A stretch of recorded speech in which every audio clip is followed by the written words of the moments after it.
Hello, Internet.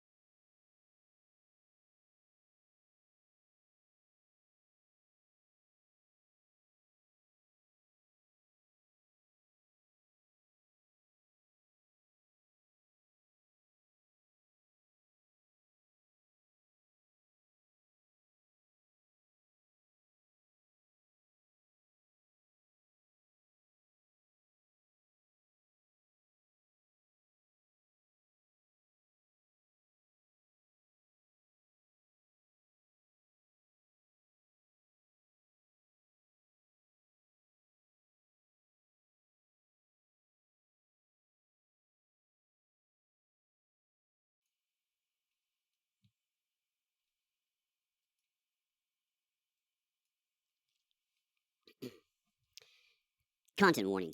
Keep in mind, Flux Reversal's content is for entertainment purposes only. If you are not entertained, if you don't like what you see and or hear, then why the hell is your dumb ass still here? This is not entertainment for snowflakes. Flux Reversal's content contains vulgarity, profanities, and offensive content. If you can't take a motherfucking joke, then don't watch. But don't come busting balls about shit you navigated to on the internet of your own free will. You can just as easily navigate your ass away from it.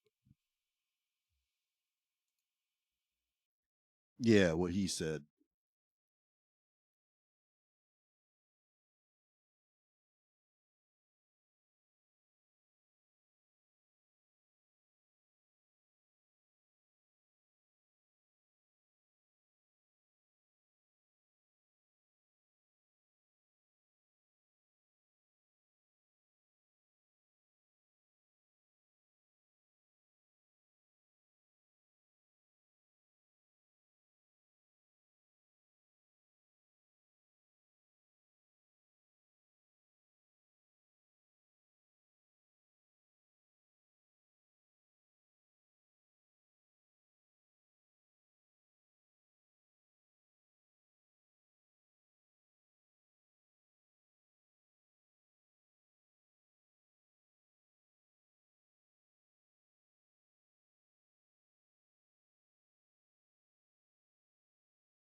Are you ready for this?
Ladies and gentlemen, boys and girls, it's the moment you've all been waiting for. That's right. It's that time again for another segment of the Flux Reversal Show. Thank you. Streaming live from the Houston, Texas sprawl. It's approximately 10:22 a.m. Central Standard Time. Oomph. Thank you. Please. Sit down. That's enough. You're too kind.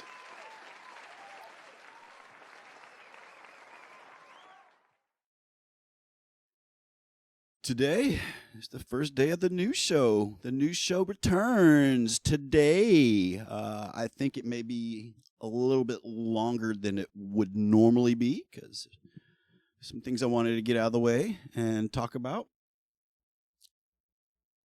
Just to get caught up to speed.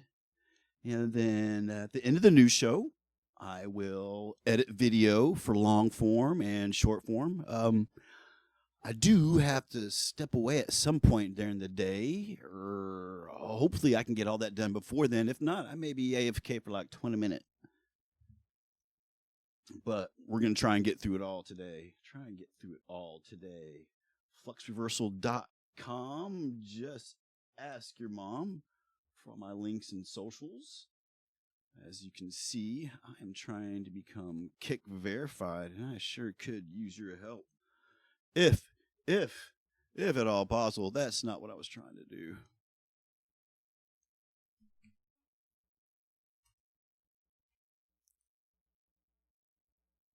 I'm streaming exclusively on Kick for the time being. As you can see, I am making a genuine push to become Kick verified and hopefully partnered.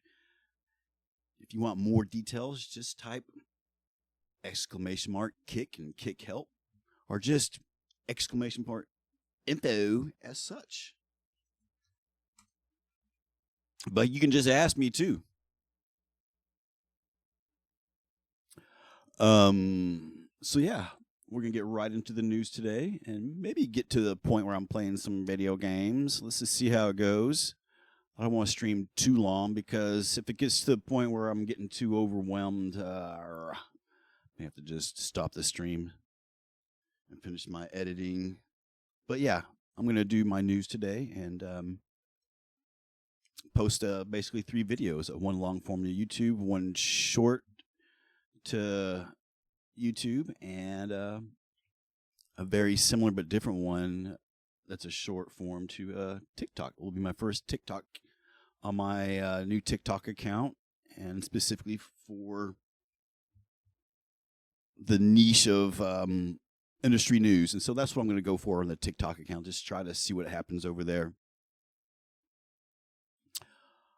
And so, yeah, let's get into it. In Your Years is some of my favorite tunes that I have accumulated into a list that I can use here. This is my curated playlist of some of my favorites, but let's bring it down a little bit as we get into the news. If you have noticed, Bam. I even got a new logo in the top right up here, you can see. Does it say, you see that? Video game news, chat and react, just for you. And I've got a completely different one for the shorts vertical format. It says video game news under fluxversal.com. So, yeah. Let's get into some fucking news, man. What do I want to talk about first?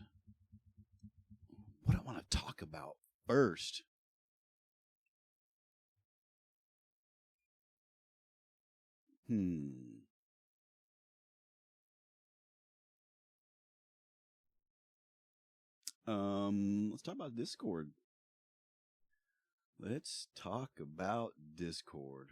How do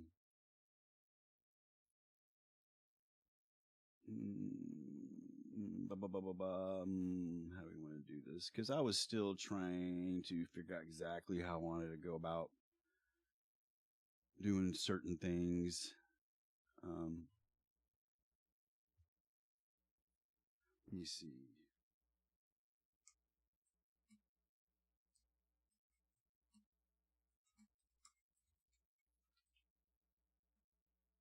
Okay. So, first of all, it's all over the internet. Everybody's talking about Discord's new age verification. Discord to start requiring face scan or ID to access adult content. This is from the BBC. This is, when it's made it to a major news outlet that it's big time news. Check this out. No. Where's it at? Newsweek. It's on Newsweek too. Discord users threaten exodus over age verification face scan controversy. So when you ask a boomer, like a real boomer, if they've ever heard of Discord, most of them will say no. There are some Gen Xers that know what Discord is, and everybody who is under the age of Gen X definitely knows what fucking Discord is. It's just now become a mainstream where it attracts this much attention from Newsweek, the BBC, or else. Of course, Discord age verification system and filters will rely on oversight from a mix of AI, validation, and human review, because that always works. And it points to example, and I've seen other examples of how people, here it is. Someone has already made a free in-browser 3D modeling to bypass Discord age verification. Check that out. This is straight from Discord's press release. A whole article on it right here. Check it out for yourself. Discord.com press releases. This is also from Discord's support site, going in-depth detail on what it talks about. And essentially, let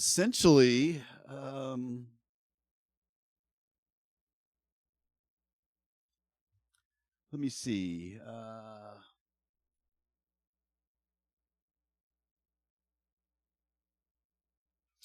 So I guess if I were going to summarize it real quick, I don't want to read the article or any of them. But basically, Discord is rolling out this global teen by default age verification system. And they've been testing it in the UK for a while now.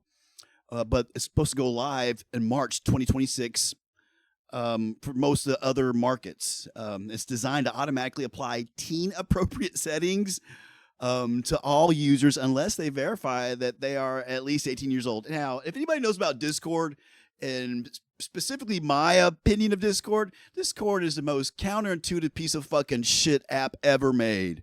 Oh my fucking God. And it's just all these goddamn toggles. And I guess I got to reel back that statement too, because I use Social Stream Ninja and it has nothing but fucking toggles and shit, but it's way more intuitive than fucking Discord's toggle this, toggle on. And you'll find toggles in a certain channel that doesn't exist elsewhere. And it's like, why? Like for a category view, like if you're in category and you want to set settings for every channel in your category, and then you go to like a voice channel settings, you'll find additional settings not found in category specifically related to voice text chat permissions, which is stupid. I always got to go through and turn all that shit off personally. On that note, go to fluxreversal.com to join Fluxreversal's brand new public Discord. Help get it going. So, additionally, the people who own Discord are ultra fucking woke. Ultra fucking woke, guys. It's like the third political party here in the United States. You got Democrats, Republicans, and you got woke folk. It's fucking terrible. And so they really push their agenda through their fucking platform, through its terms of services and whatnot. Now,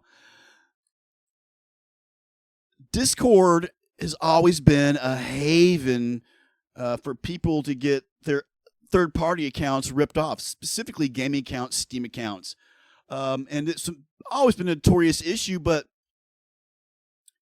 if you go to the Discord forums, and I've created like several threads throughout the years, and they never get verified for public review. It always says still waiting moderator approval. Yes, to this day. And they just don't want to publicly address it. And so I guess they're finally addressing piracy, and especially with the big Roblox controversy here recently, because the whole, through Roblox, this pedophilia type of behavior was facilitated, but it actually took place in Discord. Hey, meet me in my Discord. So, and Discord is kind of going by under the wire and unscathed from this whole controversy because it actually happened in fucking Discord. That's why Discord's doing this. Y'all didn't know that, did you? Why in the fuck isn't Discord in the news about being a haven for pedophiles to attract kids? I mean, it's part of the process. You get him in the game, you meet him in the game, and then you get him the VIP, and maybe you cam your fucking dick for him or some shit. I'm not speaking from experience. I'm just kind of speculating on how the process would go. So yeah.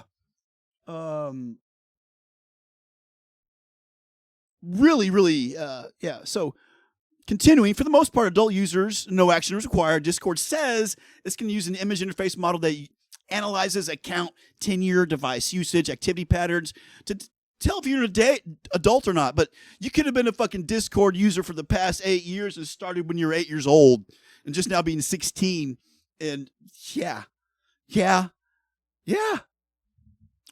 What changes if you're not verified? Well, your account defaults to a teen experience. Sensitive content is blurred. Access to age-restricted server, channel, and app commands is blocked. Direct messages from unknown users to go in their separate inbox, apparently. Privacy and security Discord states that your identity is never linked to your account. No biometric data. You're taking image recognition, but you're saying this is like this fucking, we're not stupid. We're not stupid. So they go on to emphasize that it's going to be like a one-time process. And here at the their support site, here's all the steps you can go through.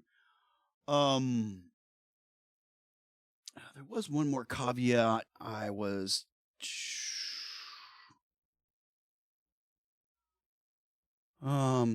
what is the whole age verification AI part of it is through a third-party company.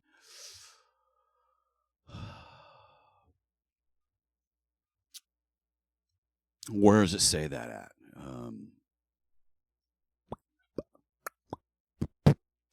I forget. I've already ranted on it long enough. So yeah, that's the whole Discord controversy going on right now.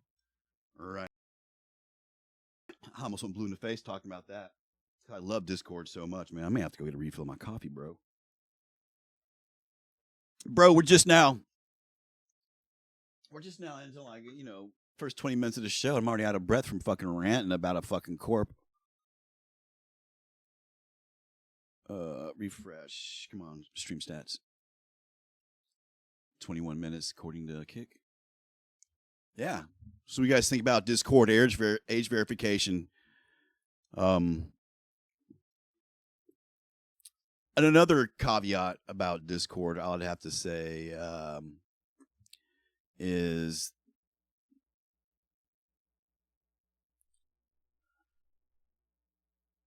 how it became this mainstream staple of internet gaming culture. It saddens me and it's very disappointing to me. Everything is a fucking app now. Everybody has an app for their fucking website. When everybody would just go to the goddamn website. You can go to the website, get the same, even more in detailed information. You don't need a fucking app sucking up battery and fucking usage and space on your fucking phone, bro. Shit, just go to the goddamn website. Why does everybody think they need an app? Tap into the RSS feed. This shit has existed for a while, for a long time. I need an app. You got the app, guys. I don't need the app in my time. That time you gave me the app. Fucking hell, the dumbing down of society and culture continues. You got the app. I hate Discord. I hate fucking Discord. I only use it, and I'm so good with it, and I know its intricacies so well, is because if you want to use Discord and have it do anything that you think it should do, you pretty much got to be a fucking power user. You're either a Discord power user, or you're just like, huh? That's the two type of Discord users that exist. And the is how these motherfuckers get their accounts scammed and stolen through Discord. And Discord can't figure out why. It's like, because why do I got to learn something new? You know, Ventrilo and TeamSpeak was so intuitive. Great things. Plenty of public servers you could join and with your friends and don't have to pay for a server. I fucking hate Discord. How about something positive? There's a new movie coming out.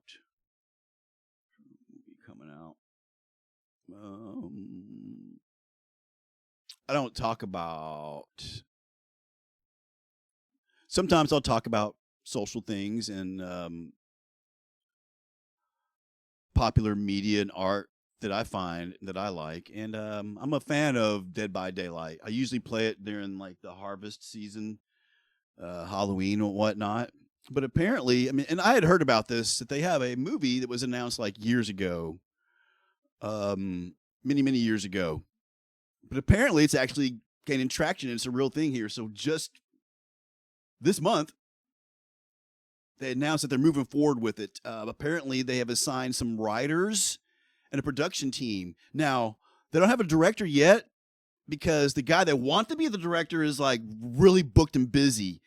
So he's like listed as a writer. And if you're a fan of horror films, whatever, you may have heard of him. I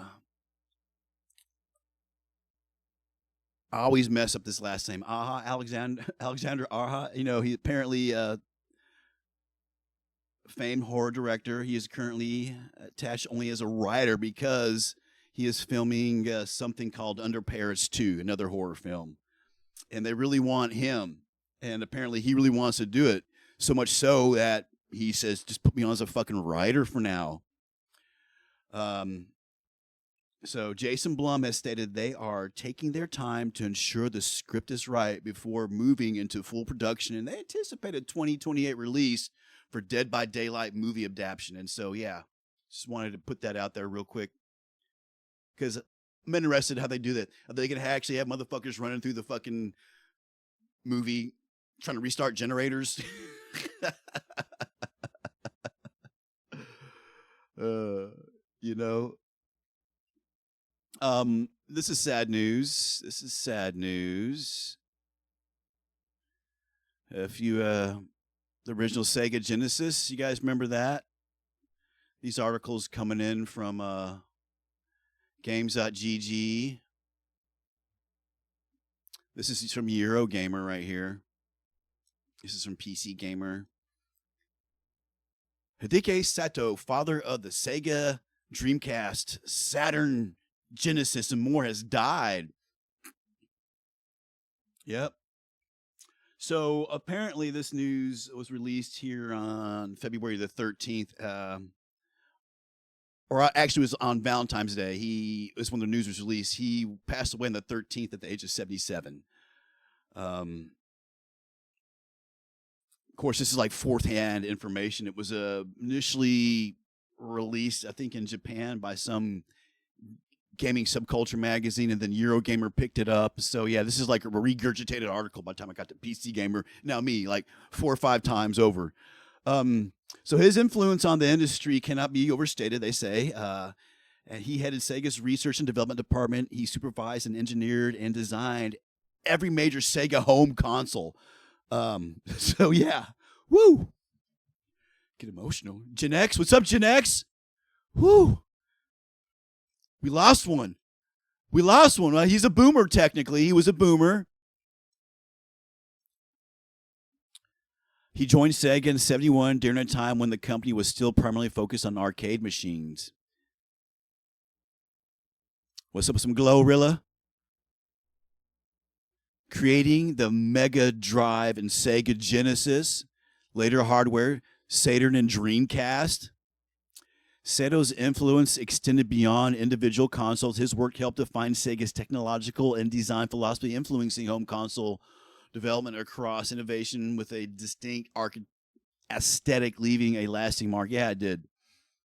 When you think of like Japanese innovation and like sleek, rounded, technical looking devices and electronics before their time, in America, we're still using like fucking pieces of wood with, transistors in our shit. So yeah, he has passed away. Moment of silence, Gorilla. Glow, shut up.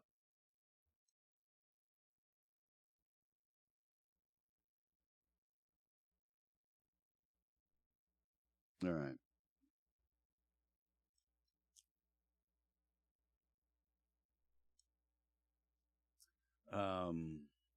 Yeah. What else are we talking about? Oh, Marvel Rivals controversy. Have you heard? Have you heard? Have you heard? Have you heard? So, Reddit articles, characters who have been problems since beginning should get some love. Yeah, Reddit is pissed. So I decided to take down all posts. What post? Apparently, this is a guy that started a petition. A petition? Yeah, what petition? Commenters are saying this isn't the legit guy, but this is from 1 day ago on Reddit. NetEase lays off Marvel Rivals. Seattle-based development team just like days ago. Oh my God, one of my articles crashed on me, brah. Where's this from? All right, before we get into this Marvel Rivals, I want to point out one thing you may have noticed as I go through my news show. I follow video gaming industry news. I always had. It's like a little hobby. I don't look at like world news and politics. That shit fucking pisses me off, and it hasn't changed. World news and global news and shit like that and politics, and that shit literally hasn't changed since I was a child. This fucking disgusting, regurgitated crap. That's why Western society and culture is so fucking stupid, because of these major news outlets. And just, they're focused on shit that's really not important to distract you. So me, it's not like I'm going out reporting on these events. The information I am telling you comes from news outlets that I've always followed. Reputable outlets that I find reputable. So what I am doing is just presenting to you information that I think's important, that would probably normally go unnoticed, but probably most likely is not going to be on major 5 o'clock news broadcasts of whatever medium. So my endeavor is to bring it to you and bring it to your attention. And these are just news outlets that I have followed throughout the years and have accumulated that I find reputable, that don't give you paid articles, or that don't have, now some of these are like big companies with strong ties to other gaming companies, and as such you'll see one-sided marketing articles most of the time, and this just makes me even find that side of the industry even more detestable and disgusting, honestly. But they're really good, reputable companies. When they do have those types of articles, they let you know straight up. They're like, "Hey, this is a paid article. Such and such paid for this article, and so we're gonna do them their justice because they paid us." There are some really good indie places like what's it called, Aftermath. They don't care. They have to say what the fuck with that. And so there are a handful of indies out there doing the industry justice, and they really deserve more attention. I'm a passenger. So let's get into this whole what's going on. First of all, NetEase lays off a lot of people. NetEase also just reported huge profits at the beginning of January 2026. So if you're playing Marvel Rivals and you're giving them any of your fucking money, you shouldn't. They just fired a bunch of motherfuckers. One of the reasons why they fire these people is because this motherfucker's petition. There's a bitch that put a petition out to have these motherfuckers fired because he didn't feel like the game was balanced. And when you have a game like this, Marvel Rivals, with so many different kind of characters and heroes, it's going to be hard to balance. And you shouldn't even endeavor to release more shit until you get your fucking shit worked out. So I am with the sentiment of this. I'd be pissed off too when it's clear that they're just cash grabbing.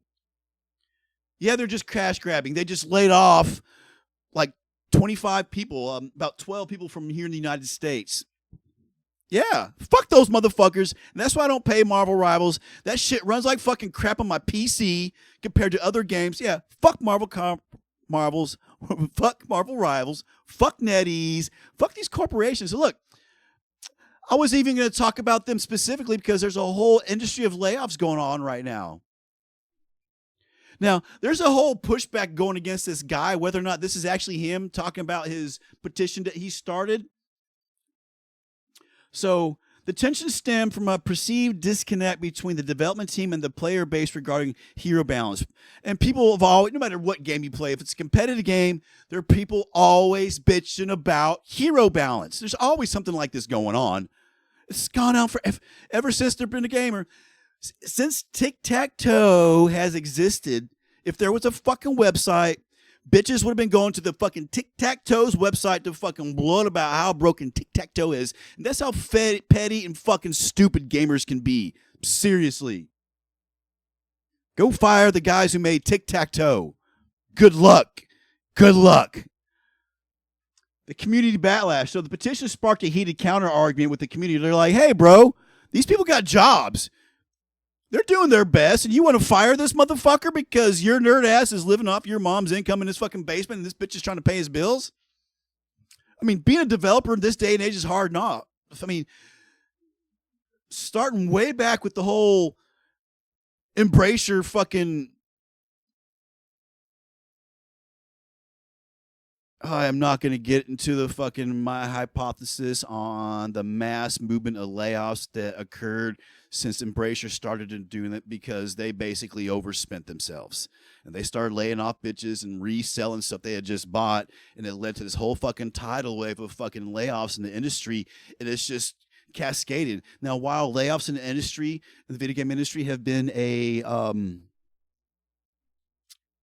typical part of the cyclical yearly thing, they get rid of a lot of people, and on paper it looks good. It looks like, yeah, we just got rid of like, $200,000 of bills technically, and it's going to make us look like we're worth more when it's just on paper.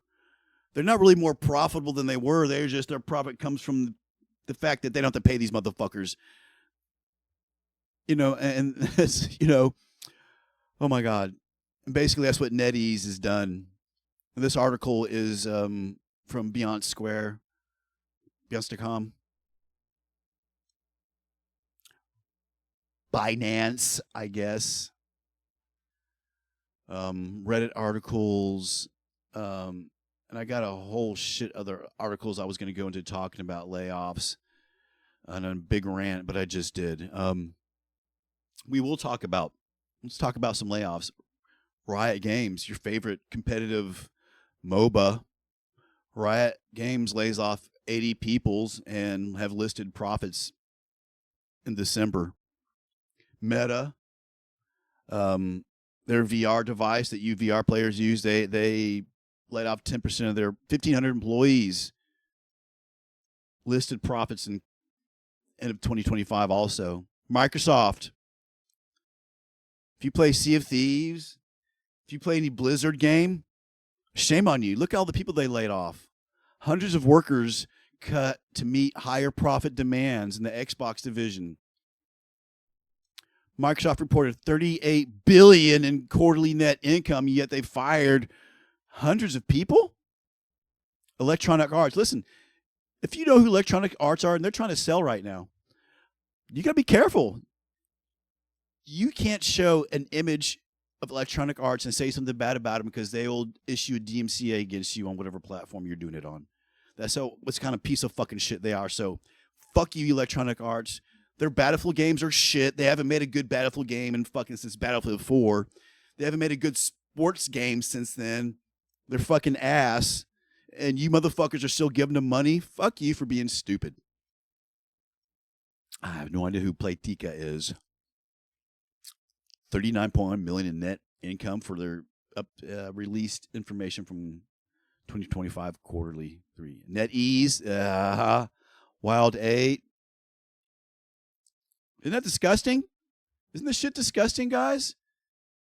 And you're giving these companies money, and then you want to bust these balls about these developers. Now realize, yeah, if you're going to make a good competitive game, you have to achieve a certain point of balance before you start releasing new content just for your grubbing.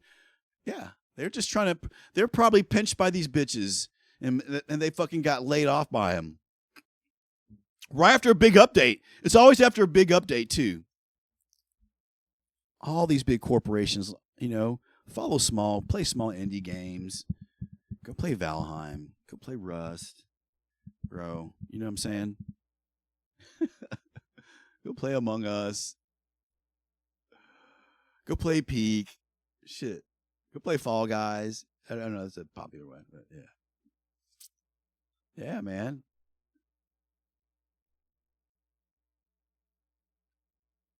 Here we go. Okay, gamesindustry.biz is my favorite go-to place. Oh, this is supposed to be under the layoff tabs. Here's your list of fucking layoffs right here. You go to gamesindustry.biz. They have a whole fucking section. They keep up with all the layoffs. Look at HighGuard. After HighGuard's news and it's fucking, yeah, man, people got fired. Man. Fucking hate to be HighGuard, man. Jeez. Riot's downsizing. As the company installs monitoring software to root out saboteurs while attempting a reset for troubled debut Mind's Eye. I never even heard of the game. Damn. There's too many. There's not enough humans in the world to play all the games out there. There's about 30 games released a month, and there's just not enough humans to play these fucking games. Quality assurance staff reportedly laid off at NetEase, Montreal. Oh, that's not even Seattle. Oh, my God. So they laid off. Wow. NetEase. Ubisoft unions call for 4-day strike. Fuck you, Amazon. Keep on going.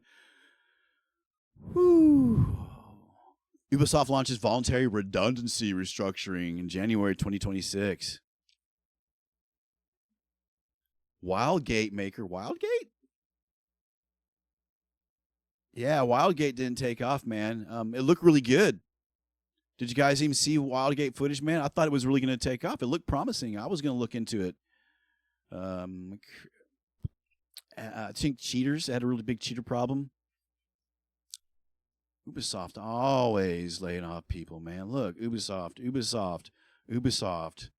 Ubisoft. Man, what games does Ubisoft make? What games does... I can't spell, y'all. Assassin's Creed, Far Cry, Tom Clancy games, Just Dance, Watch Dogs, Anno, The Crew, Rainbow Six, Star Wars Outlaws, For Honor. I feel like they keep laying off, man. Oh yeah, Warner Brothers hit with layoffs, but they're also...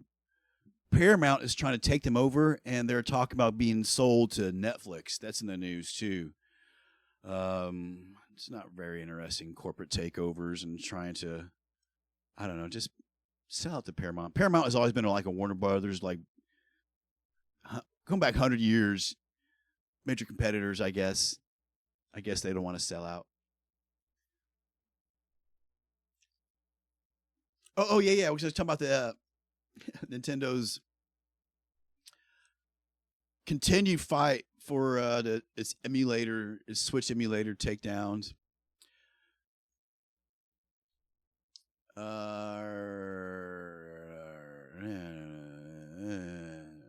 Yeah, so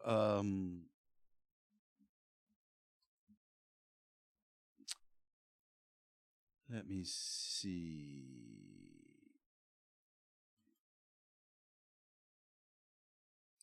So I guess a game industry biz was talking about, where is that at?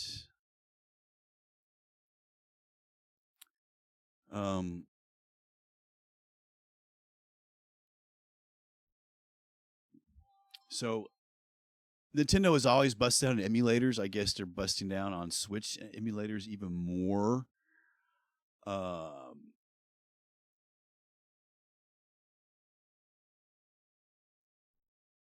You know, they're basically they're used on PC for PC players to use them, so you can play for free and shit. And you know, it's not something you can. It's always gonna be a problem.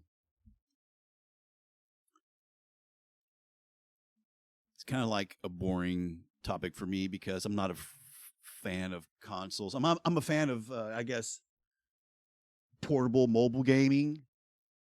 I don't think anybody's doing it right except for Steam with their Steam Deck. And I say that because while globally mobile gaming has the largest share of revenue, let's look at the platforms. You have PC as a platform, you have consoles as a platform, and you have mobile gaming from mobile devices as a platform. And while in order of how much money they make, I'd say mobile, console, and then PC in the order of how much market revenue they share. That's the order. But when it comes to mobile gaming, their audiences aren't loyal. They're fickle. You have a game that'll be popular and it'll just die all of a sudden. The consumer base, they just don't stick to the fucking games. It's not like they find something you're fond with, and I don't know why that is. It's maybe because sometimes when you have like a Google Play account and then you go start a new game, you have like a bullshit account. It's like your real official account, and then you realize you like the game and you want to go get interested into, spend some more time on it. You forget what your login was, or you go create an account and read the fact that you created a new real account deletes all your progress of this little temporary account. A lot of that happens, and that's why it looks like there's such a high turnover, I think. And then when that player who appears to be a new player to whatever game it is they're like, well, frustrated now because now they just thought they were going to spend some time and continue their effort in this game that they became a fan of, and now they're disenfranchised because they created a real account and lost the progress associated with this little bullshit account. If you've ever played mobile games, you've experienced that. On a mobile device, or you lose your device and forget your login, or you get a new mobile device. All right. So, and then at the bottom of the list is PC. PC gamers are the most loyal fan base at the other end of the spectrum. So, yeah.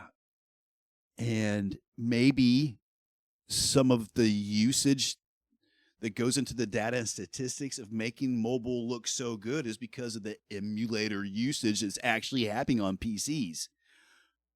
Yeah, you see there? You see what's going on?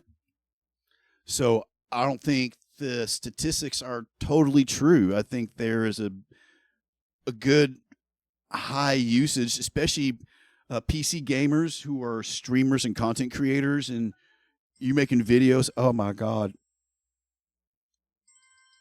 Time to go to work for the job I got fired from. Up, Colt. Soft play. Like this shit. So, yeah, that's my take on mobile gaming and the statistics and the numbers behind it. I believe probably about 25% of those, or a third of them, are just people playing fucking emulators on computers, and you will never be able to stop it. You can't stop it. Point blank. Can't stop it. All right, what else? Arc Raiders. Man, Arc Raiders' new duplication glitch is making the game unplayable right now for all you Arc Raiders players. People are complaining and calling for a fix. We're not going to spend too much time on it because I don't really talk about the games themselves unless it's whatever. Yeah. This isn't the first time that a duplication exploit has taken over Arc Raiders. Players furious after exploit returns. Was it even fixed to begin with? Probably not. It's just now gaining traction, and people are like, yeah. Oh, here's some news on AI. After Tom Cruise AI fight video goes viral, SAG-AFTRA condemns C-Dance 2.0. This is unacceptable. So C-Dance 2.0 is a AI tool. This isn't Tom Cruise. This is AI. Looks like Marvel actors Simu Liu and Deadpool and Wolverine co-writer Rhett Reese aren't the only ones who have a problem. Yeah. C-Dance 2.0 AI. What is C-Dance? Oops. What is C-Dance 2.0? A next generation AI video generation model. Yep. Is it good or is it bad? I mean, I use an AI collaborator. I think that AI tools are great. I think used for the wrong reasons, they're not great. You will find people who don't agree with my statement on as far as art creation.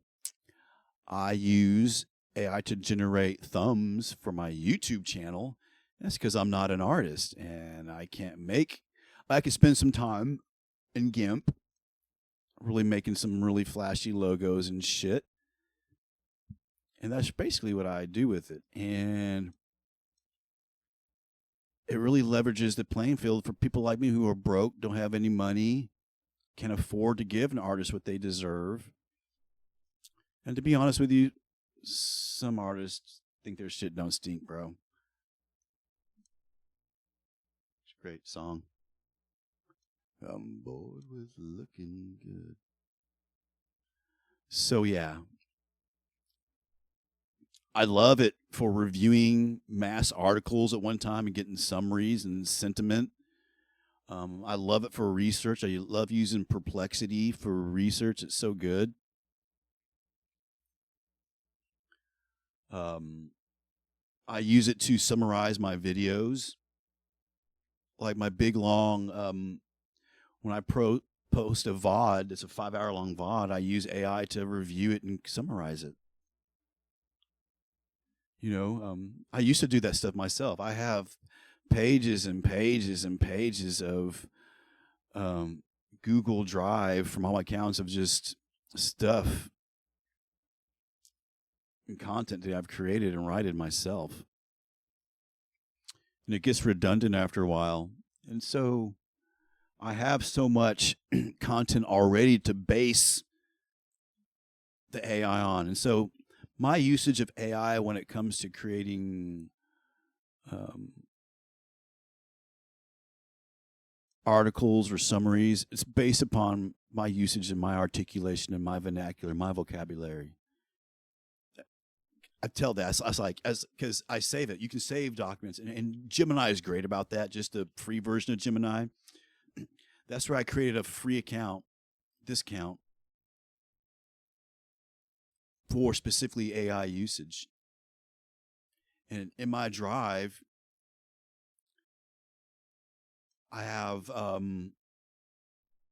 references for the AI.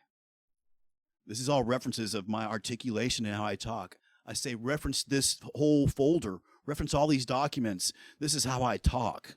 And I want you to use how I talk when you review these other things and put them into my words as best you can. I'm not kidding. Look, Gemini prompts for a thumb creation. I'm serious. Coming up with a good AI prompt is people like this, man. You have to be an articulate human being. So I don't like this shit. I don't like the fact that someone can go make a picture of, this shit is mostly going to be used in porn and pedophilia and crap like that, man. Yeah. There's no way that someone is going to get away with shit like this and actually be real cinema. That's not going to happen. I'm not even a big fan of it. Like the Avatar movie, it's just, I gag on that shit. I've never liked it at all. I just rather go play a fucking immersive story game, single player story game than fucking watch Avatar. It's not that good to me. There's better art and video games from fucking 12 years ago. Well, Avatar's 12 years. Wait a minute. Yeah. So anyways, my take on AI.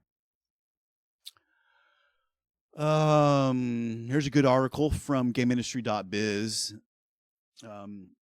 It talks about I thought it was a marketing, and it's not a marketing article, but it is an article from GameIndustry.biz, and it talks about the UK and EU game development industry outlook. And in summary, basically, there's this firm called Hero Capital, and they have unveiled their own perspective of why companies and developers should, there's more opportunity for you to make more profit. And it sounds like a fluff piece from like the Chamber of Commerce in your local city to get new businesses to invest in your local whatever. That's what it really sounds like. And you'll see an article like this about once a year coming from the EU as they struggle to get a foothold. One of the things I think that a lot of huge corporate, so it's great for indie developers, great. But one of the things, that's why you don't see a lot of huge corporations making games that set up in Japan, is because of the laws that are put in place to protect employees. That's right. You never hear about a fucking company laying off people in Japan ever. Never. It doesn't happen. It doesn't happen because it's fucking illegal. You'll never find that fucking shit here in the goddamn America or Canada.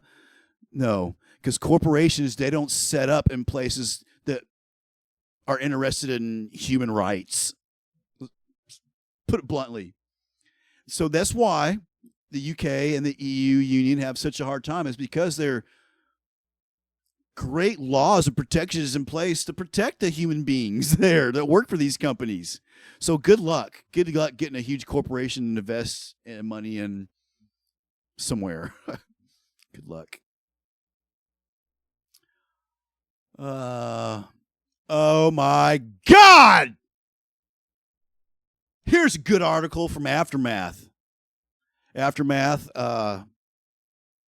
is a news outlet agency. They're an indie, and they hit hard, bro. These motherfuckers don't have a budget.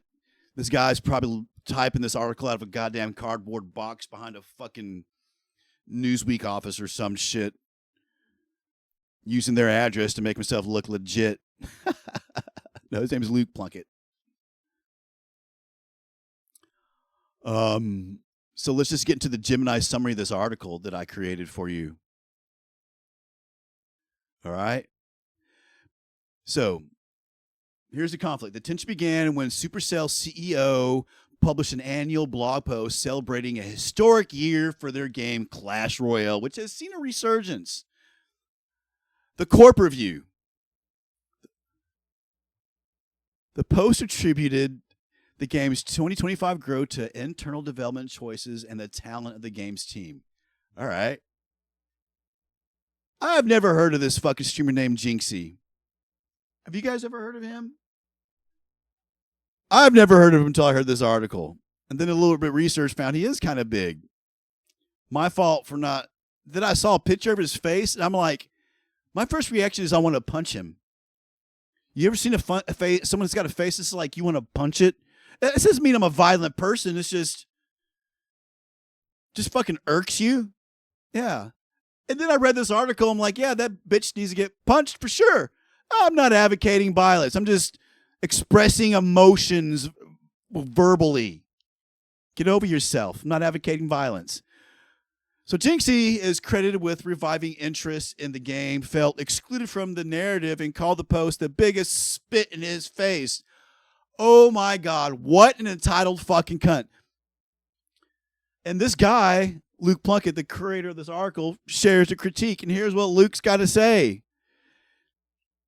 Now, this article is summarizing his sentiment, but, the situation as a degrading moment for the industry. Okay. Luke Plunkett articulates that the situation is a degrading moment for the industry. His primary critiques include influencer entitlement. Plunkett argues that streamers already receive rewards. Why do they need a corporate pat on the back?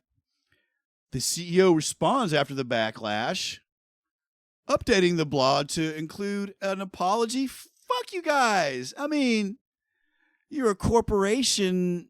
It's a mobile game with a fickle audience already. But still, fuck this dude.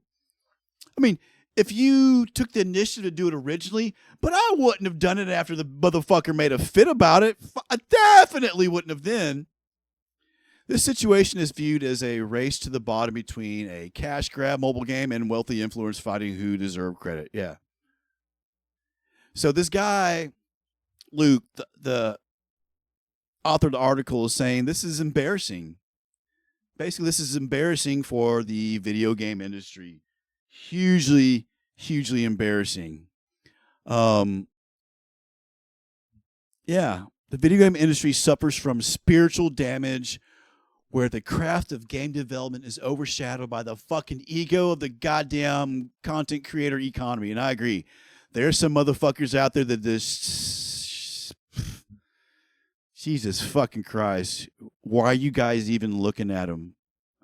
Are their viewers and viewer base even real, or is it just fucking bots at this point? Or is it the simple result of Twitch's old school kingmaker system? Totally different topics. So, here we are, ladies and gentlemen. Here we are, ladies and gentlemen. That's pretty much for Flux Reversal's new show. Got through it kind of... We're only about an hour into the stream right now. And so that's it. That's my new show. I used to spend hours and hours and hours when I did my live stream. And what you see now is a progressed, more refined format. And I'm doing it to live stream because, yeah, I welcome comments, your feedback, your opinions, please. That's why I'm doing it live. Get involved in this conversation. Please, get involved in this conversation. Don't be afraid to, if my opinion conflicts with yours and you think I'm a stupid fuck, tell me. Let's generate some conversation. I have a surly personality. It comes off as aggressive and hostile, but it's really not.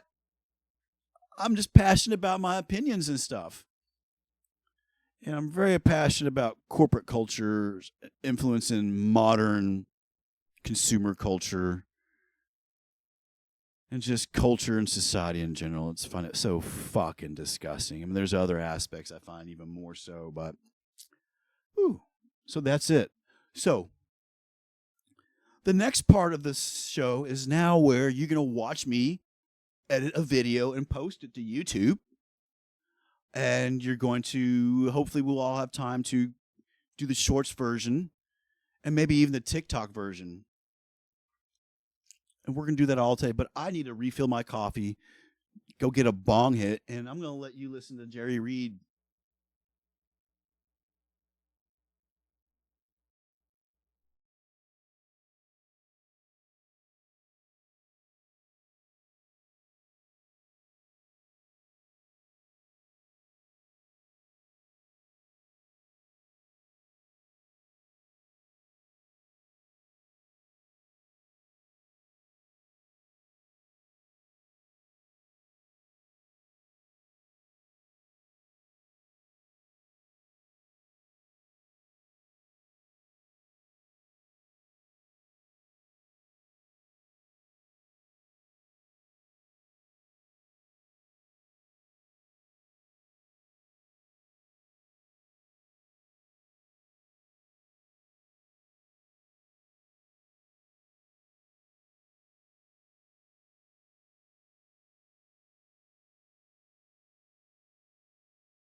I forgot I don't have a single cup coffee maker anymore, so I got to let a couple cups brew. You're enjoying the tunes.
Oh my God, that coffee's taking so long. Oh, what's up? It's my girl.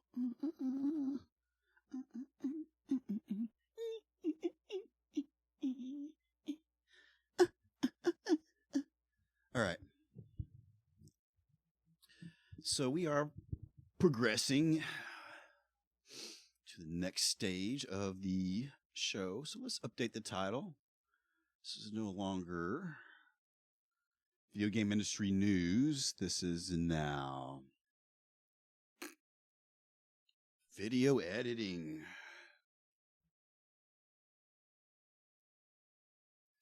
What should we call it?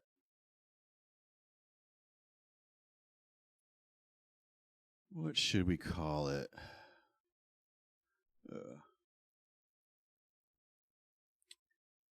Should we call it video editing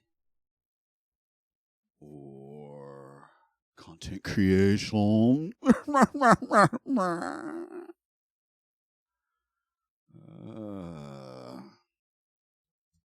Video editing basics. Video editing by a noob. Video editing by a noob. We like that. Let's change the category to technology, I believe. Tech Store, the Tech Corp, Science and Technology. Oh.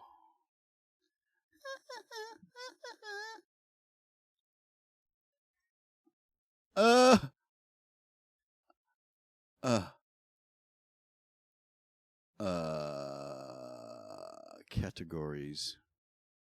Is there?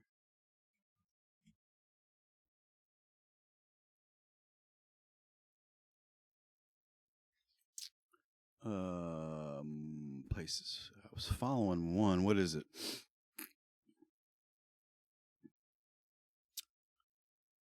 I'm not. Huh. I am following it. Okay. I guess we're doing science and technology. Video editing by a noob, science and technology. Wasn't for sure.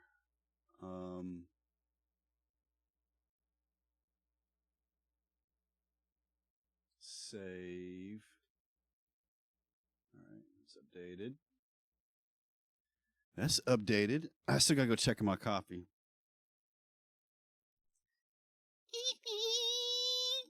There's no going back. Oh.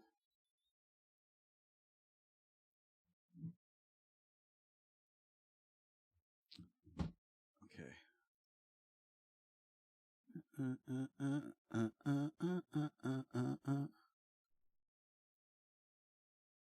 Like verbatim. It's a great song. All right, so yeah. Let me go snag my coffee. To the wall.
Okay, let me lower this desk.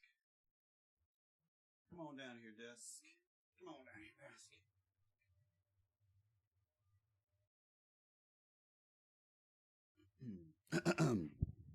Okay. All right, let's do this. All right. So while I was streaming the news show, you guys are looking at this scene right here. Video game news chat and react, logo, the border, and also while I'm streaming, you notice you got all these elements. You got the music in the bottom right hand corner. You can see chat going on over here. You can see my stream goals at the top of the screen. While that's going on, I am recording while I'm doing my new show a version locally on my game PC. It's similar to that, but different. And we bring OBS over here for you to take a look at. All right, here's OBS on my streaming computer. It's for recording only. And so this is what I was recording. I was recording horizontally and vertically. And it's very similar, as you can see, but there's no elements from the stream.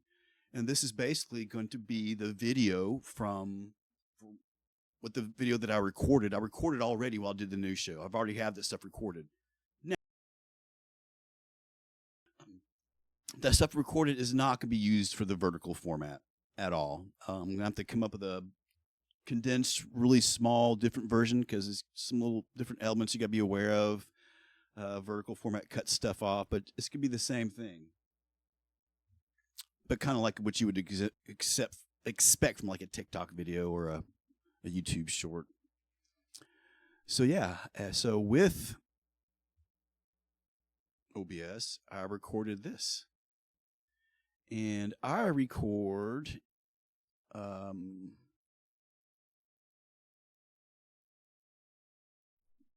using hybrid MP4.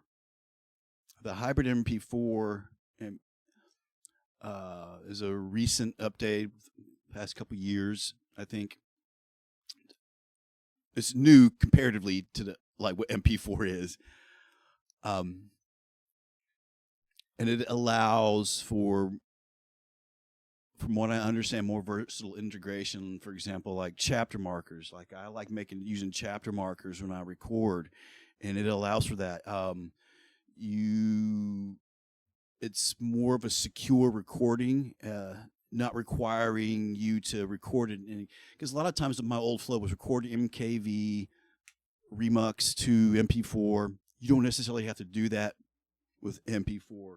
And the reason why was because MKV, if your shit crashes, it would save everything up to that point. Whereas if it was MP4, if it crashes, you lose it. So if you had a long stream you were trying to record and it crashed, you just lost everything. That was the reason. And it was recommended for me because I wanted to start using chapter markers.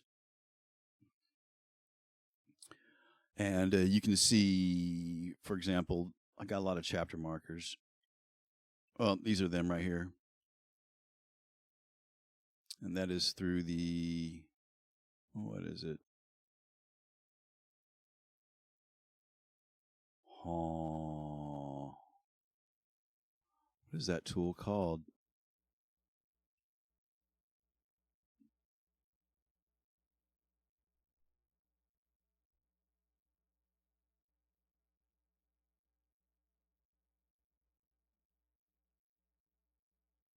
Here it is. OBS name chapter marker hotkey. Oh, this is the old one. What the fuck is the new one? ATEM stream up record. Oh, here, stream up chapter manager. Yeah. Yeah. So stream up chapter manager. I was using another chapter like you saw called name chapter. It was very basic and it did the job, but with the stream up record chapter manager, it is has a lot more features than I ever going to use, but it allows me to, on my Stream Deck here, to create. I just got to push a button. Like if I'm playing a game, something I want to go back to and reference. Previously, it was just one switch. It was just I use a foot button to toggle a moment and not to go back, whether regardless what kind of moment it was. So with this new chapter markers, I can actually close calls or teamwork or just PvP or all the times I died or to help me reference. So this is an LG phone sitting horizontally on my desk.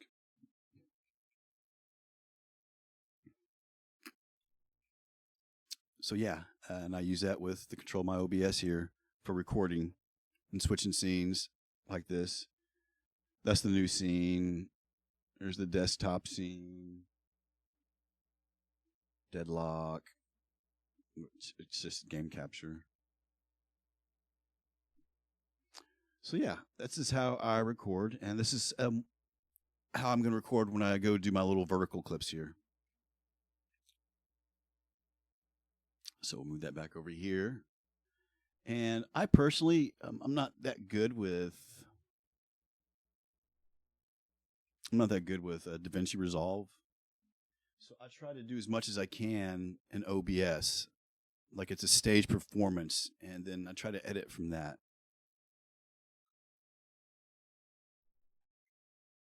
Because I am a DaVinci Resolve novice, and that's like the next step in my educational skill stack as a content creator, streamer, whatever, to learn a lot more about utilizing effects and stuff and tricks of the trade to make it look more professional and entertaining, more eye-grabbing. So yeah, so I have the recording for the video already. It is saved. Horizontal drive right here.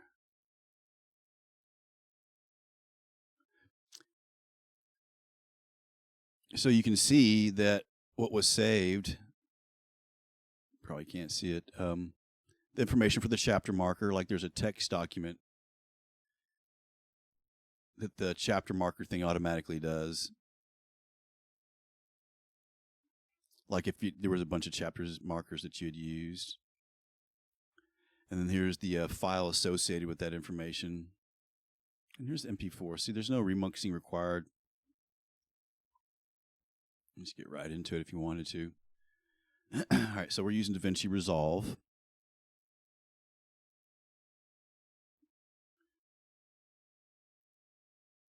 Hopefully, it just had a major update recently.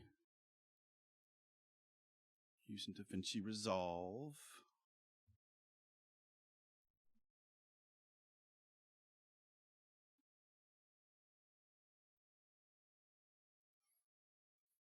All right, so here's VOD 283 and 284. I do this because I rip the music that you hear. That can't be posted to YouTube.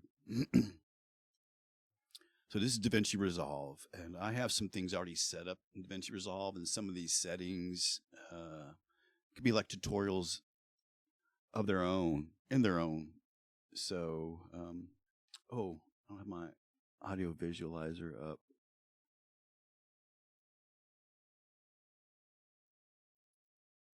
Oh.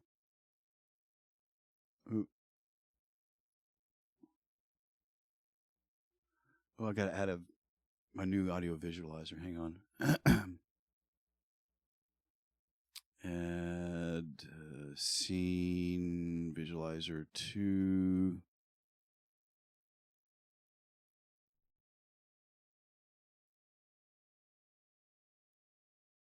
Oh, it's the same thing. I got to go to my audio visualizer scenes.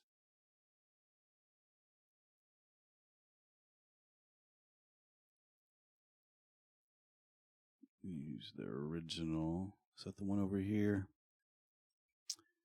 Is that the one over here?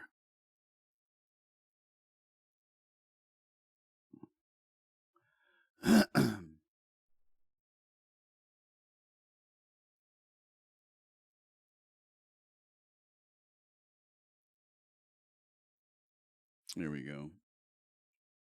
And add a scene. I recently added a second visualizer.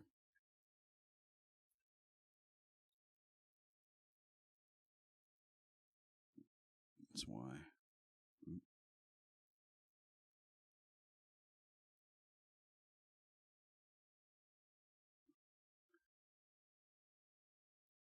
Okay. Okay. Okay. Lock them. Rock 'em, sock 'em, lock 'em. Okay. So I'm actually recording this also.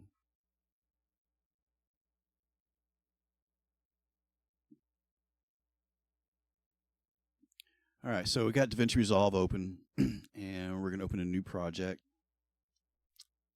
We're going to call this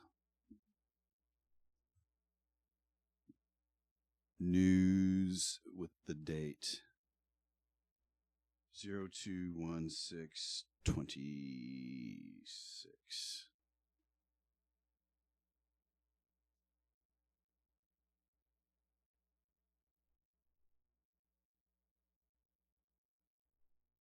Oh, why did you go over there?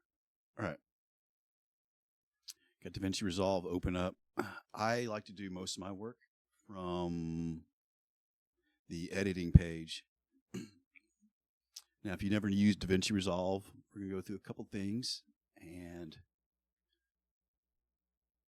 all right, let's get into it. So first thing you need to do is set your preferences. Now, I have my preferences already set and saved, so I can just select them. And setting your preferences so you can just load a preset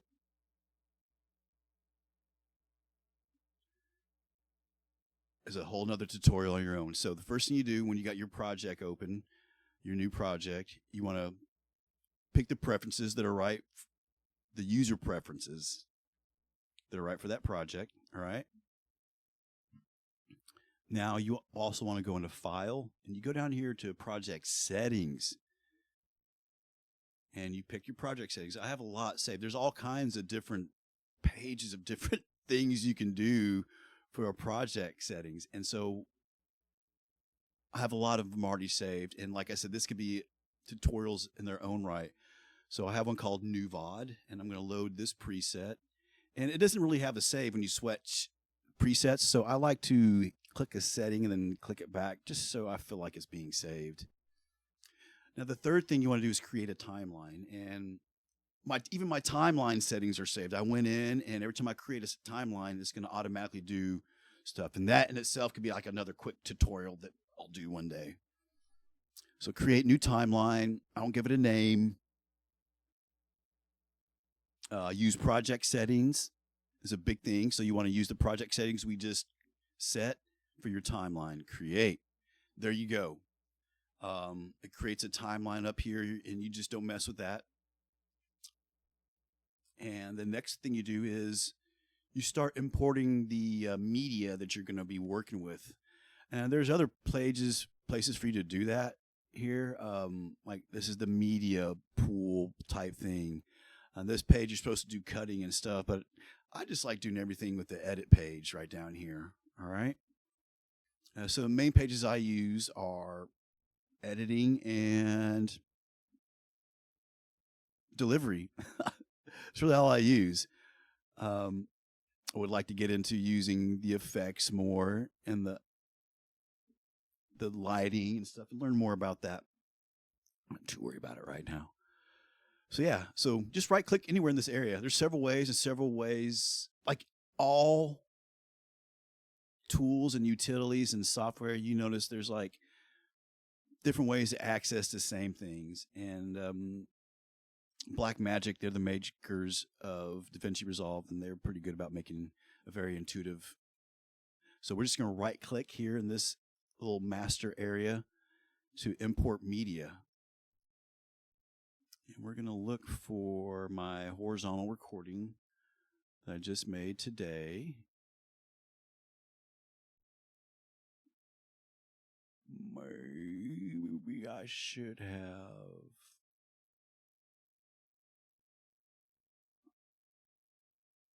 saved the name. This room to detect. Woo! Oh, that's it. Let's go ahead and give it the appropriate name. And this is the one I'm like doing right now. This is an ongoing recording right now. Let's go ahead and rename it.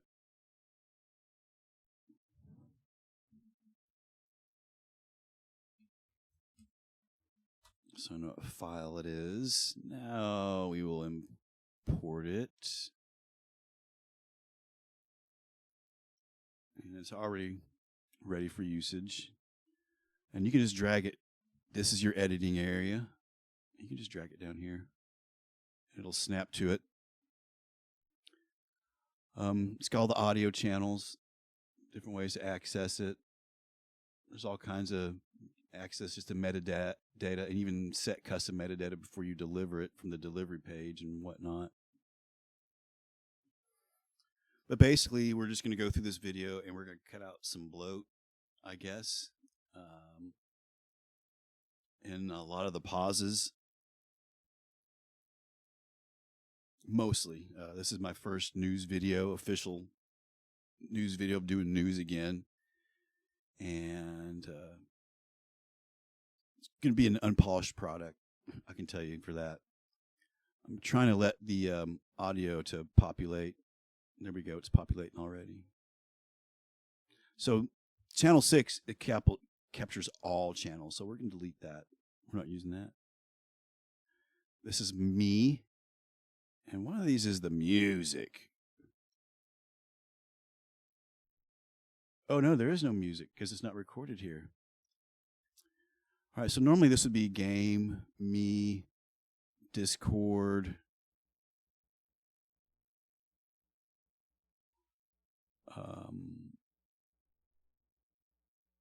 music, and then like stream alerts and shit. So we're going to get rid of all this crap. We can even just say delete empty tracks. And didn't quite work like it's supposed to.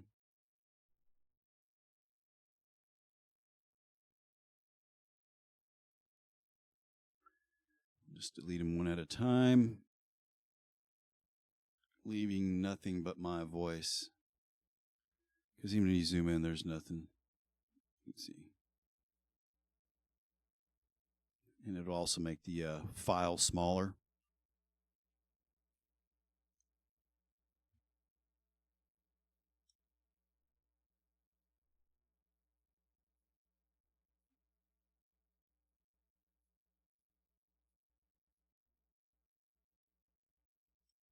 All right.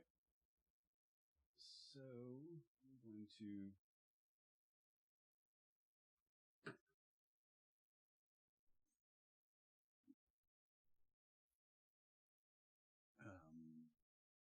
let's make this a little smaller for you. I usually listen to it like twice, 2 times speed.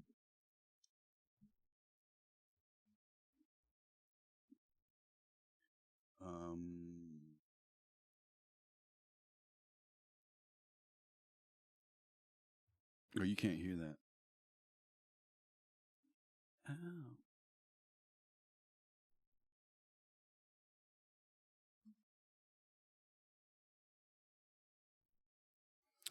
So yeah, I gotta fix that issue. I'm not gonna do it right now.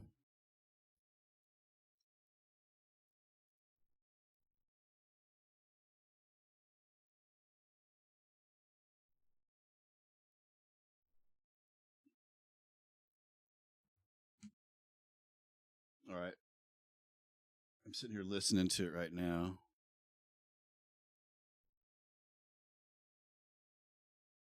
Bring the music down. So this would probably be better for you if I can make sure you get this audio.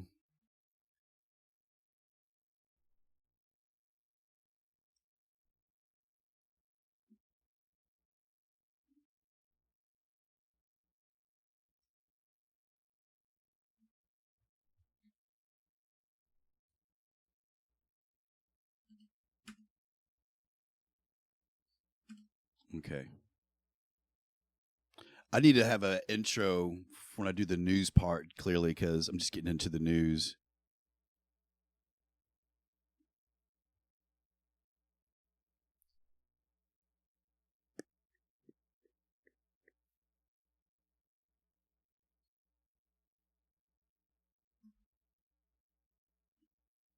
All right, so let's put a cut right there.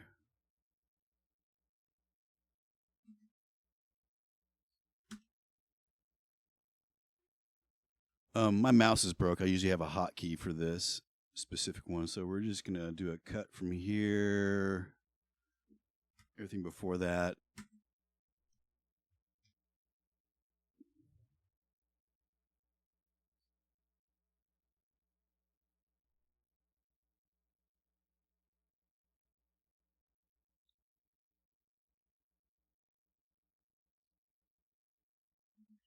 Okay.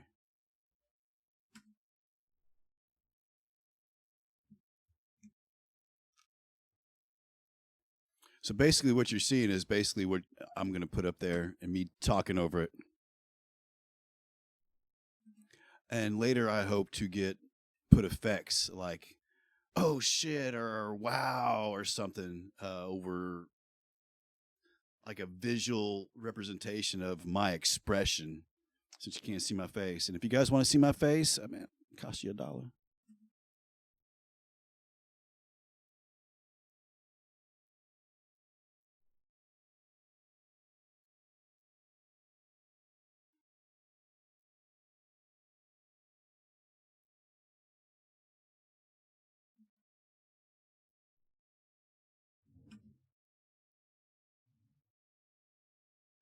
All right, trim some fat. Where's it at? Zoom in.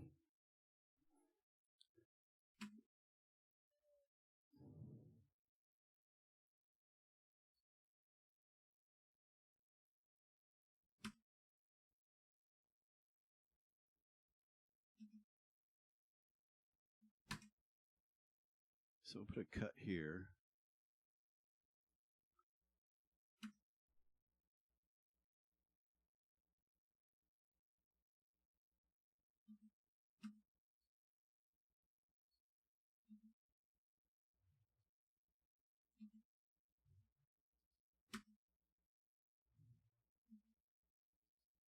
Okay. It's on Newsweek too.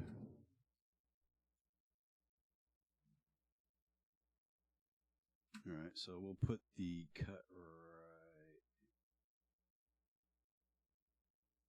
here. Go back and listen to it real quick. Here we go.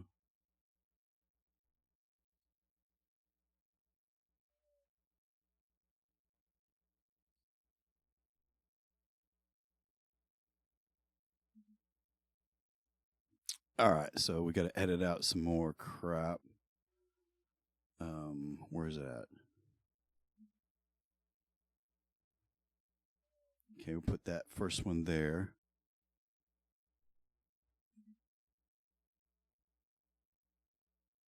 All right, we'll do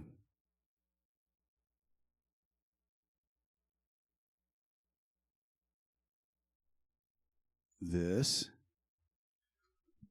I'm like pausing and stuff.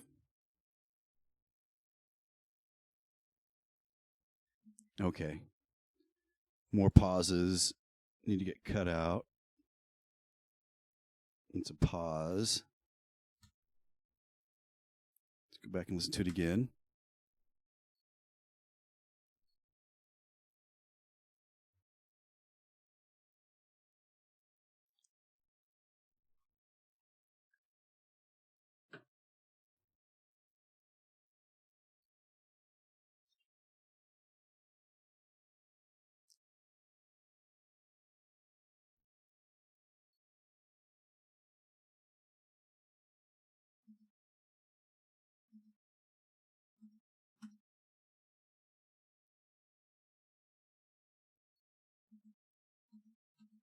Okay. Cut that out. Oh, what did it say? What did I say? Yeah, cut that out. Cut that little unnecessary bit out.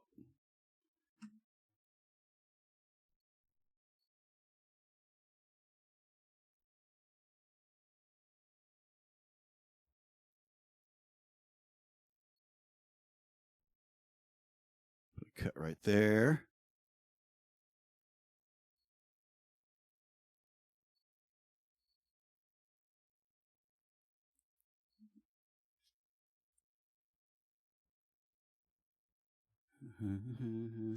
This is a good song too.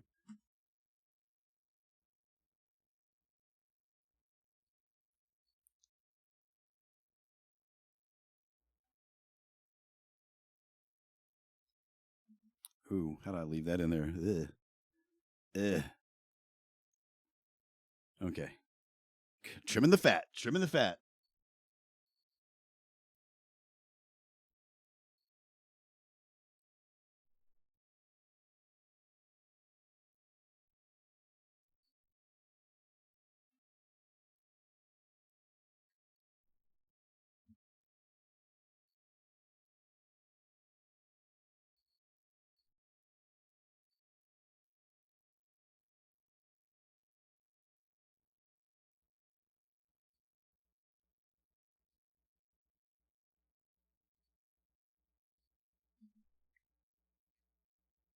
Okay. A lot of shit we can cut out there.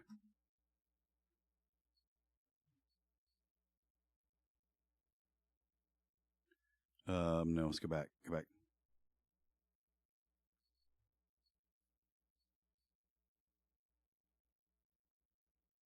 Okay, we'll cut that little bit out right that. It's a sliver, but you know, it all adds up. I'm smacking my lips. I'm going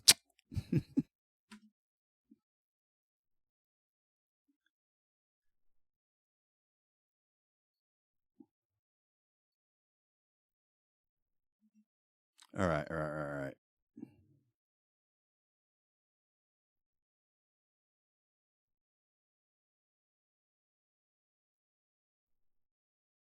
All right, so this gets trimmed and this one gets trimmed.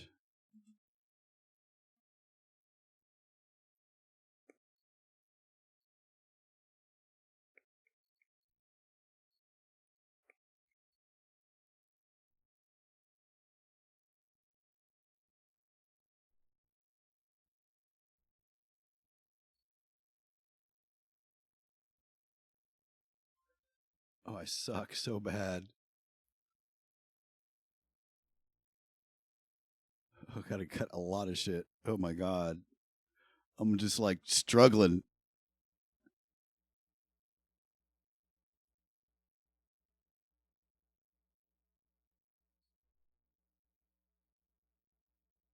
Oh my god. I was clearing my throat. Oh my god. Make sure I got that right. Go ahead and clip that now.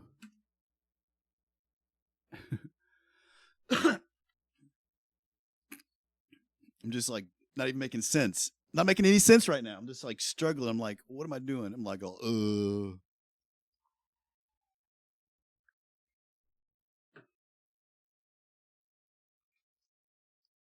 I must be looking something up. I'm looking something up on my other monitor.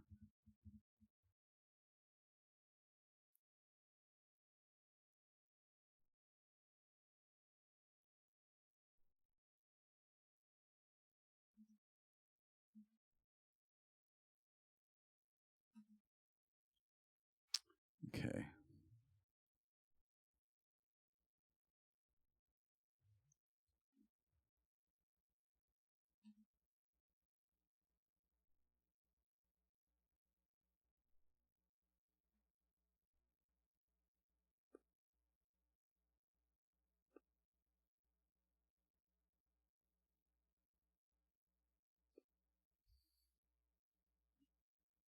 I say way too much.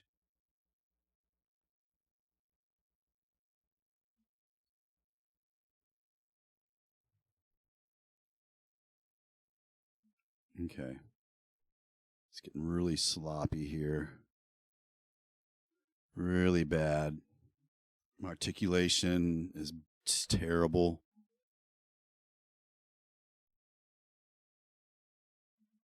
Really terrible. Really terrible. This whole area is a mess.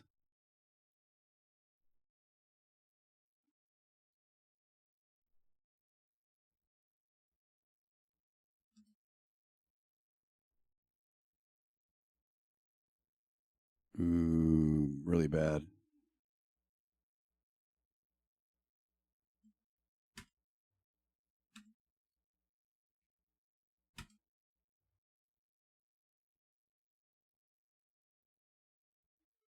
Really bad.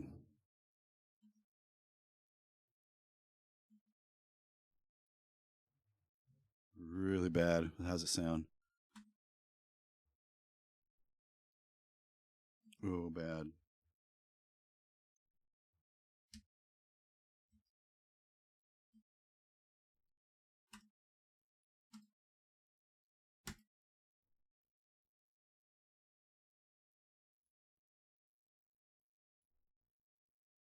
Does it sound any better? Oh my God.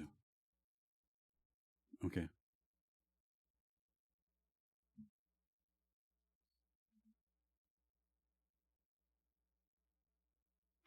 I need to get a pop filter, a lot of lip smacking.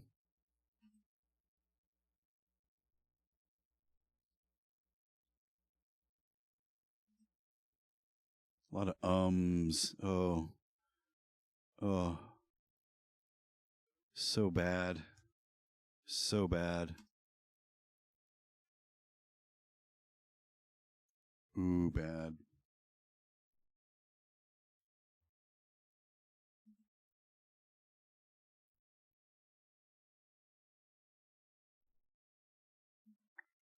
Ooh.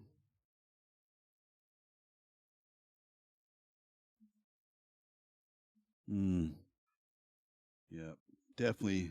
I need some work. It's been a while since I've done my new show.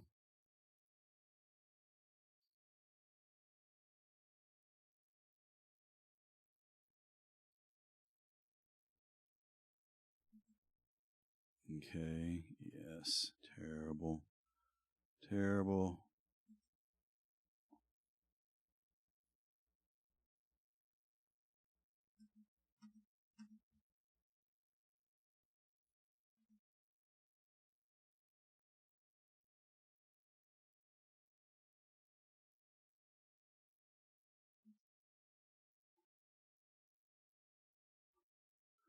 Okay. Oh, my music got low. It's a quiet emo song.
All right.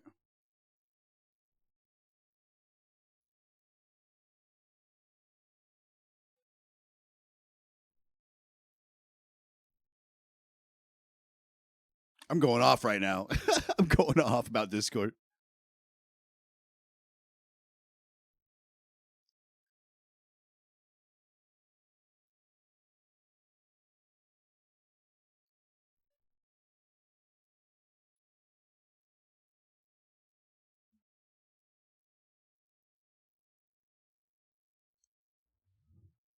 Oh, yes, is making a good point.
Okay, I'm really going into some really detail here.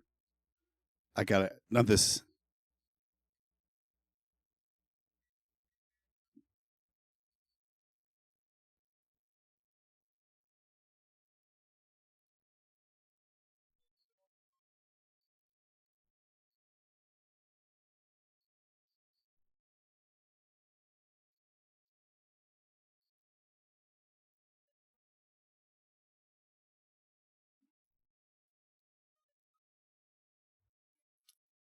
Yeah.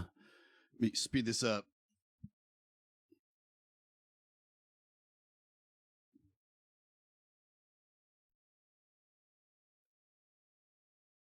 I'm talking about the Roblox, Discord, pedophilia.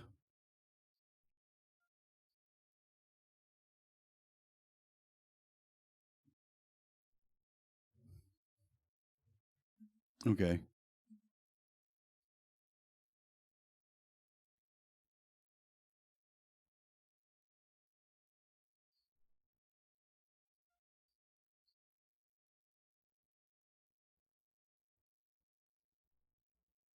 I can't believe I said that, but yeah, I'm leaving it. Cam my dick for him.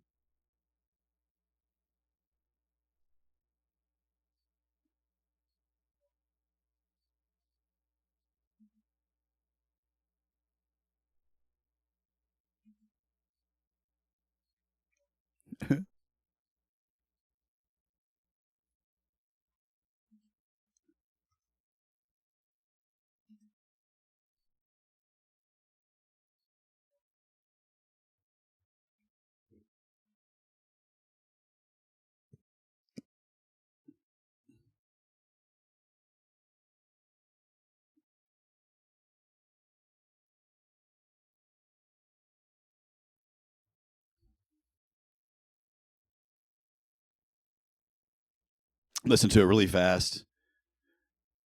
And I promise the next time I do this live, you'll be able to hear the audio. I just don't feel like taking the time to set it up right now.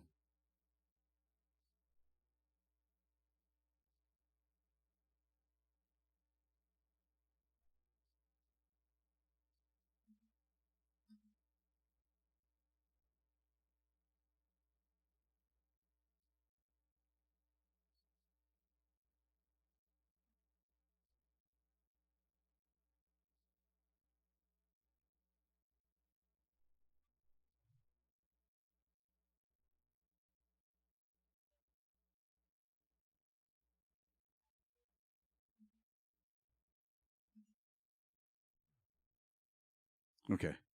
Chop this up.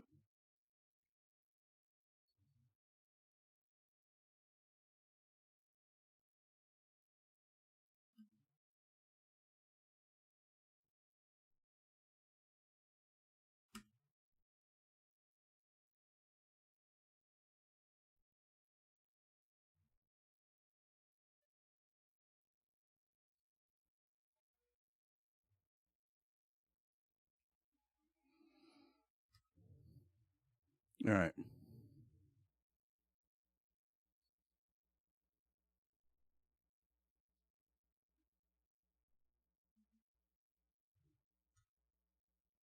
Oops. Did I remove the wrong one?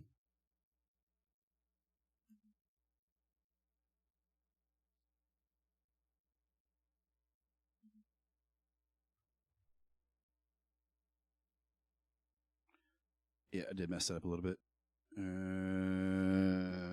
Okay, here we go.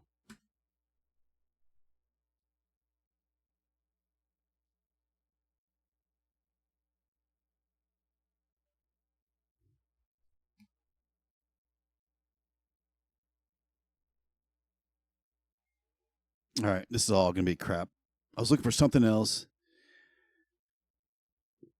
I was looking for the information about the third-party company, and I remember the detail, but I couldn't remember the details of the detail.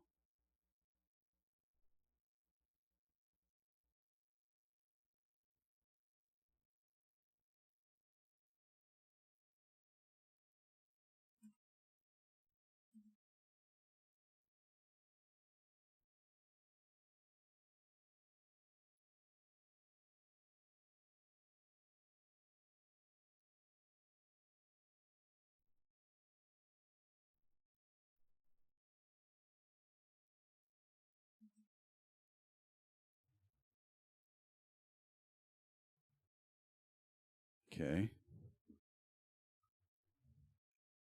All right.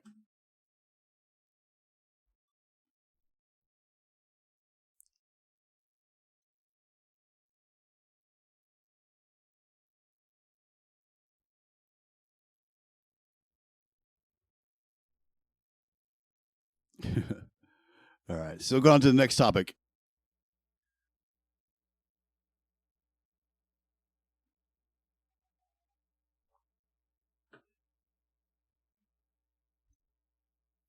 It's only like 5 minutes of the first video.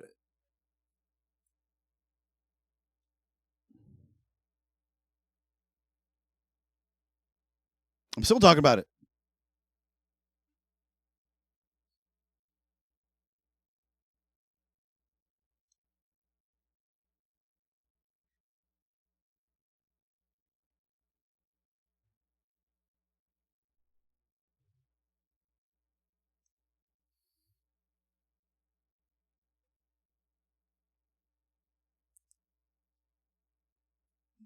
I'm going off again.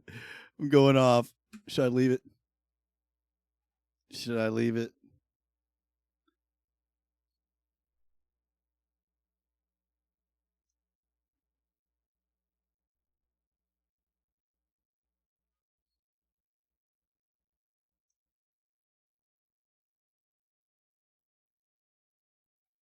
It's like 30 minutes gone down to like 5 minutes. So it's a lot of trim.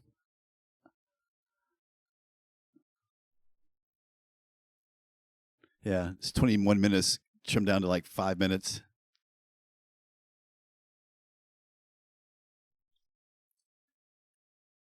What's that?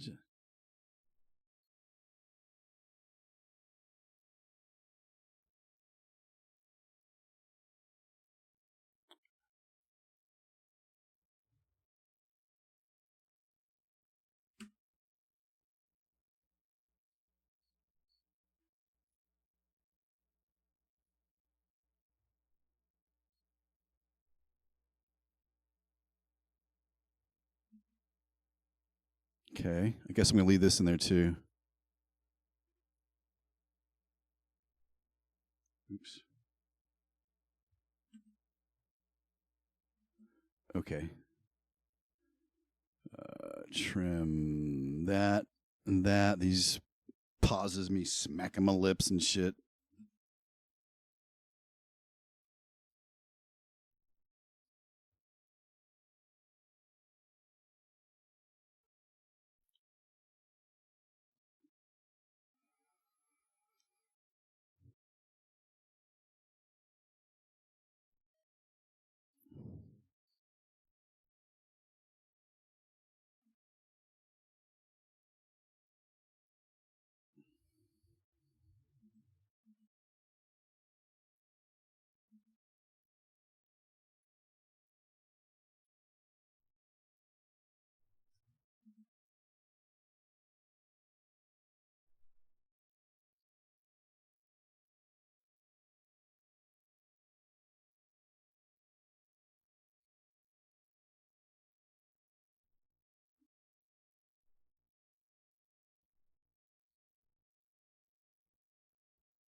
I'm talking like a retard. Can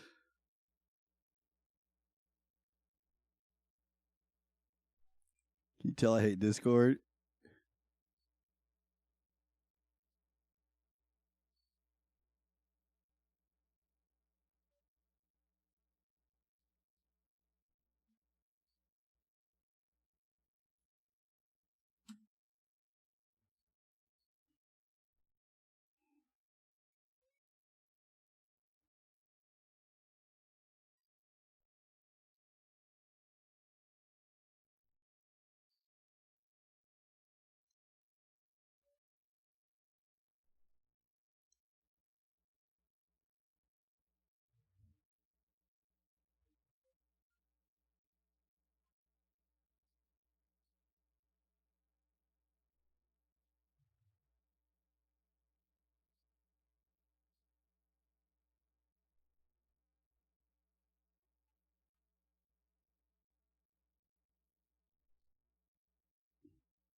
Still rant about Discord and how much I hate it. On and on and on about how much I hate Discord still.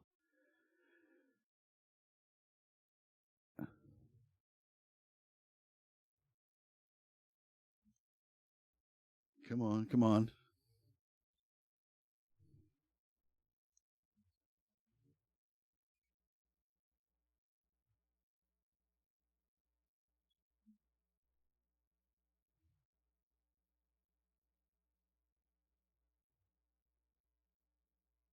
All right. Now finally getting into a different topic here.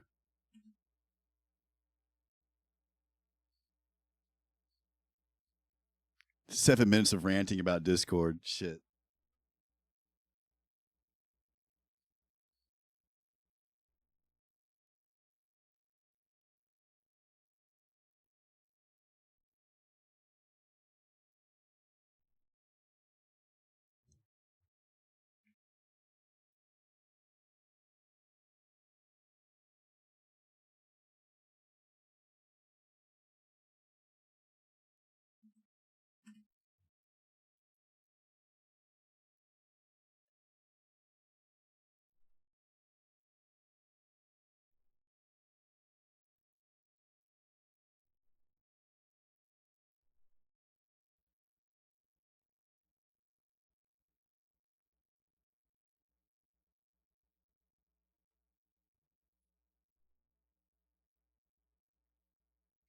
Oh my God, I'm pausing and stammering again.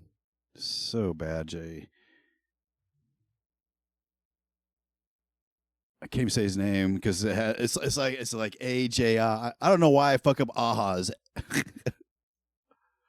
Aja, aha, the black aha, Aja.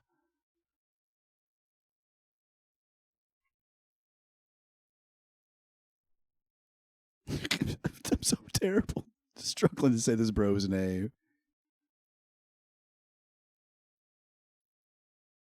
So bad.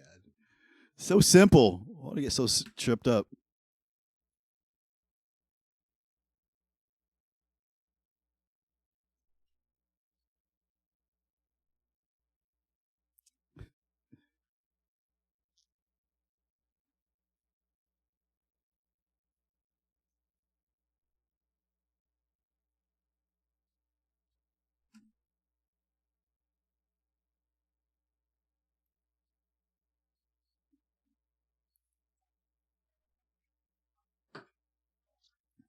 So there you go.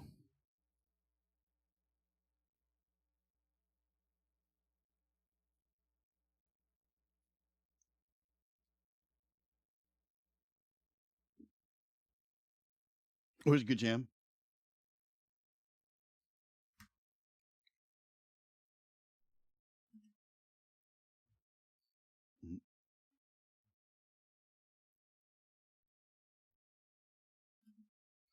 All right, got that piece of news out of the way.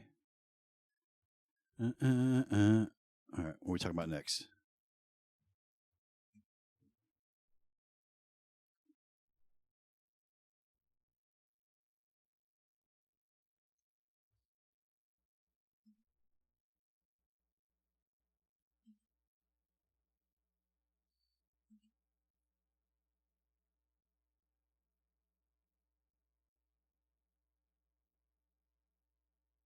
All right, getting into the death of the Sega Genesis guy.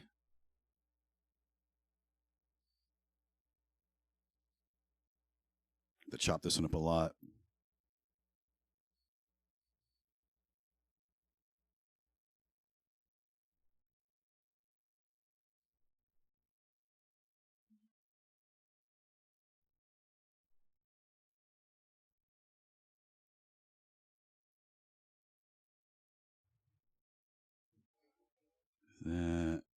That. Ooh, this is really bad.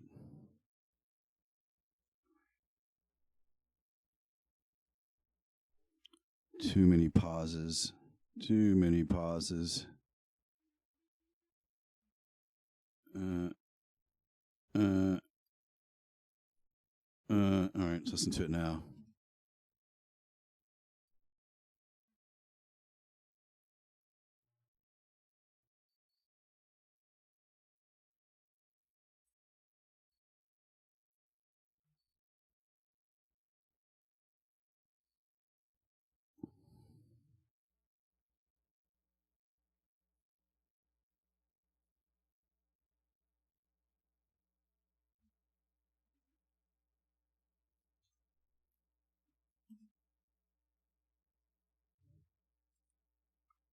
All right. All right. Looking good. Looking good. Looking good.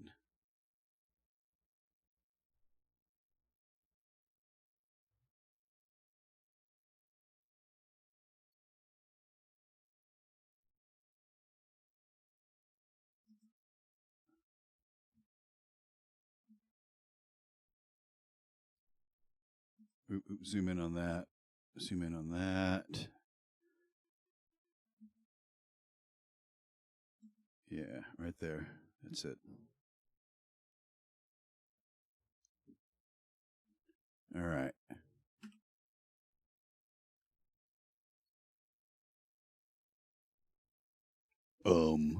I sound so stupid.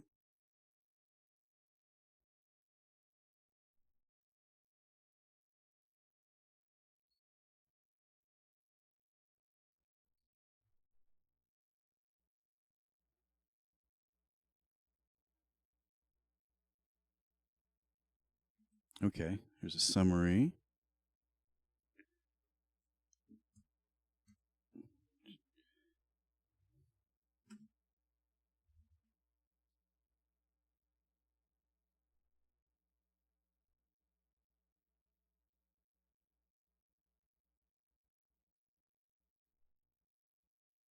Um, um, um,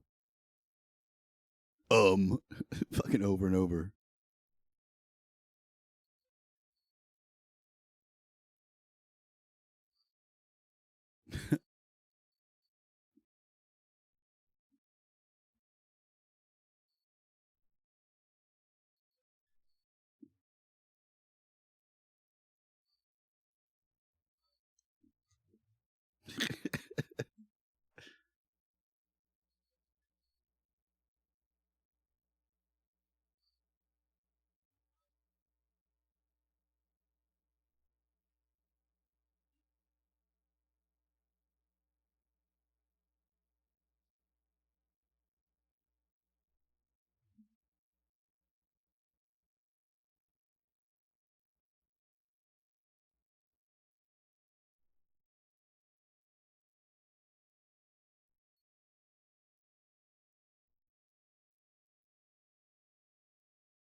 Getting through it.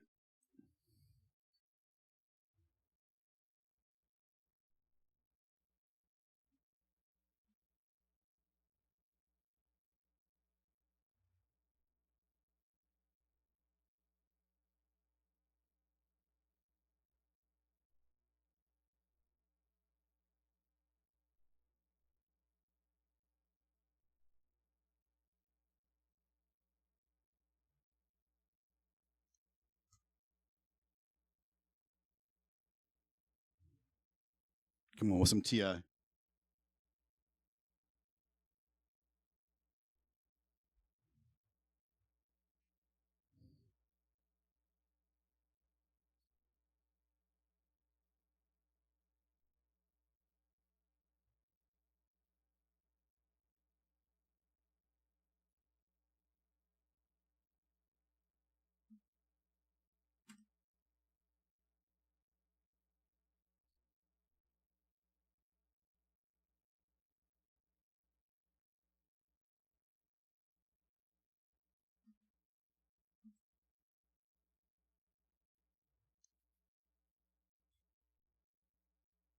right.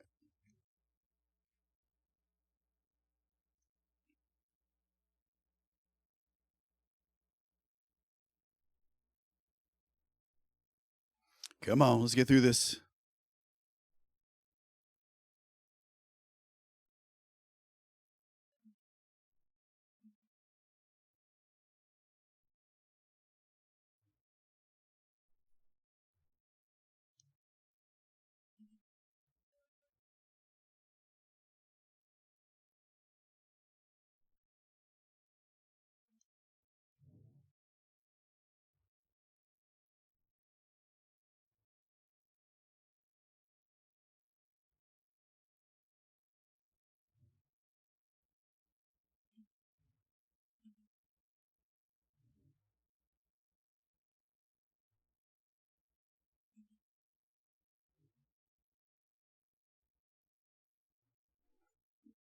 Okay, here we go.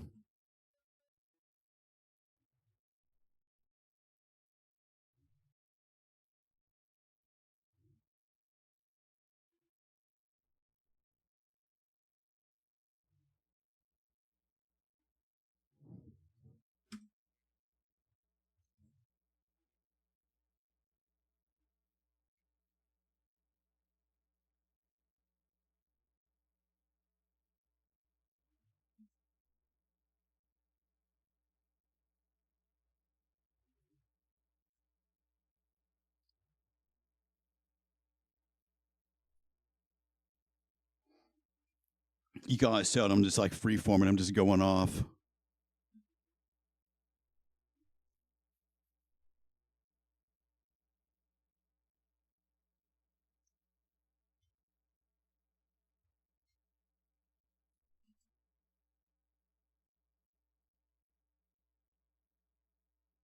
Oops.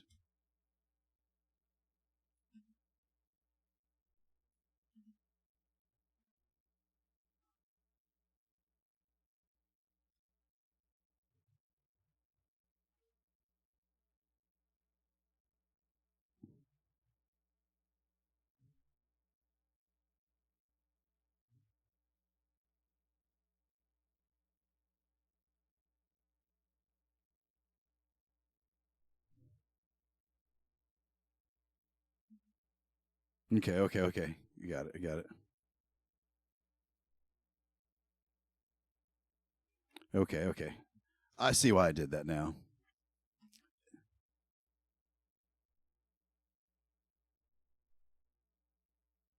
Okay.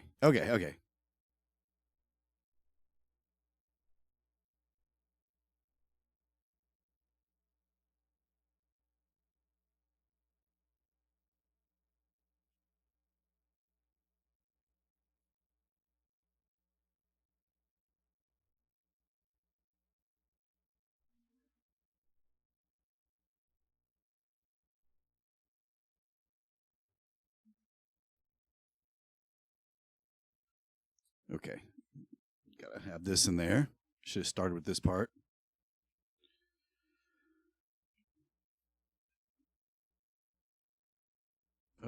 Said it too fast.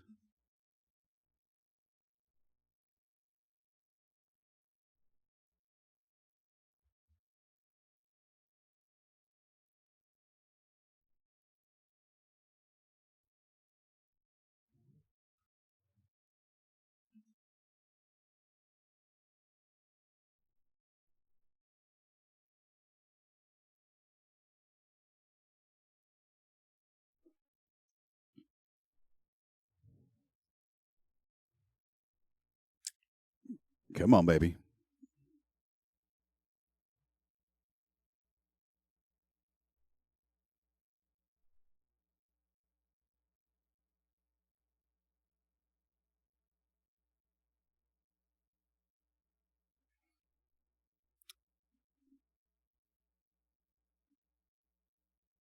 All right. Getting through it.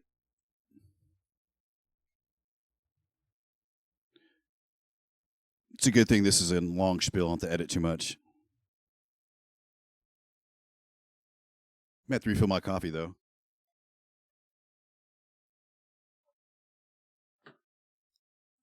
About a Cadillac.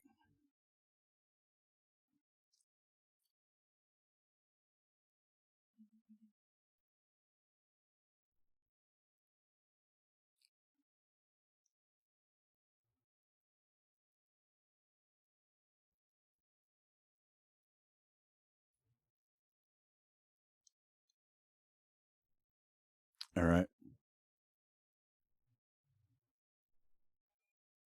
All right. Here comes a cut.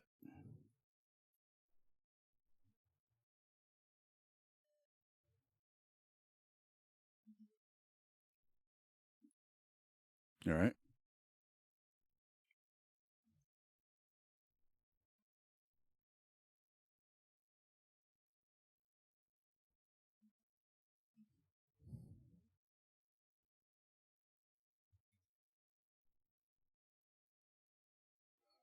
Come on, get through it. Like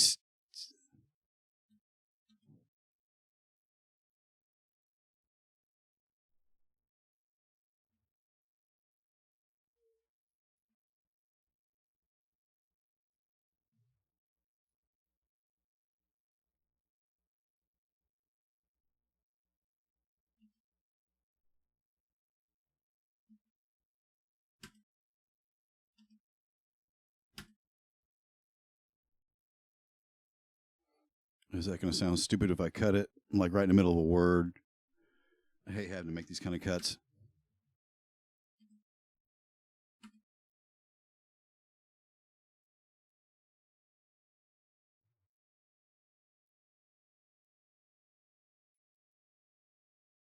I have to get really deep in there. There it is. There it is. Perfect.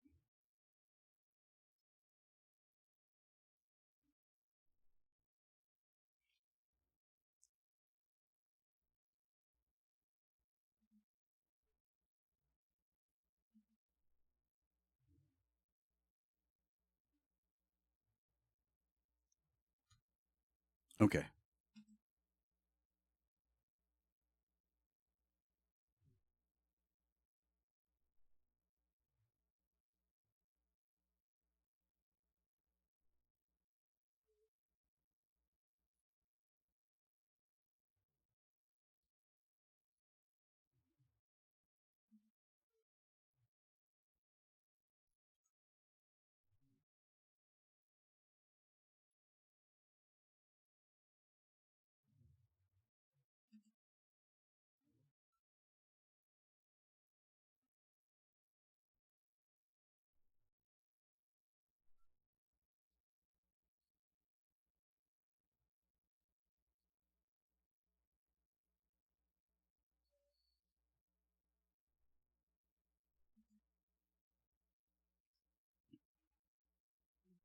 All right. A lot of bloat getting cutted here. I said cutted. Cut. Cut. All right.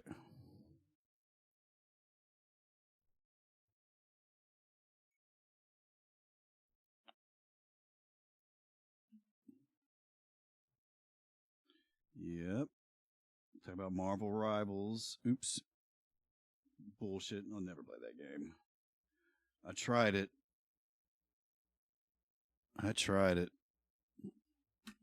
The better games exist.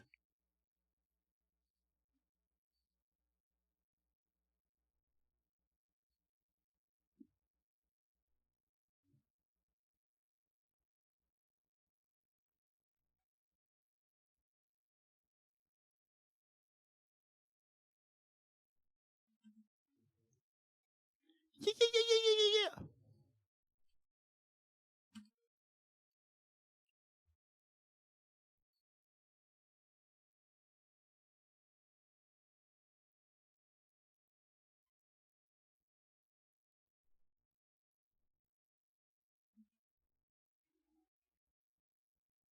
Man, this guy's upset. Talk about myself.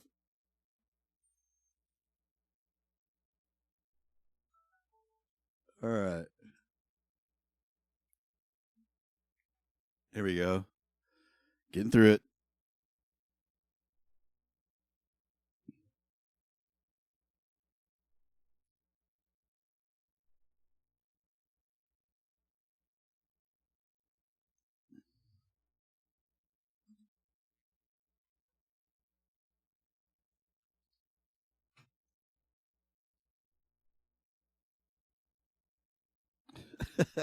Oops.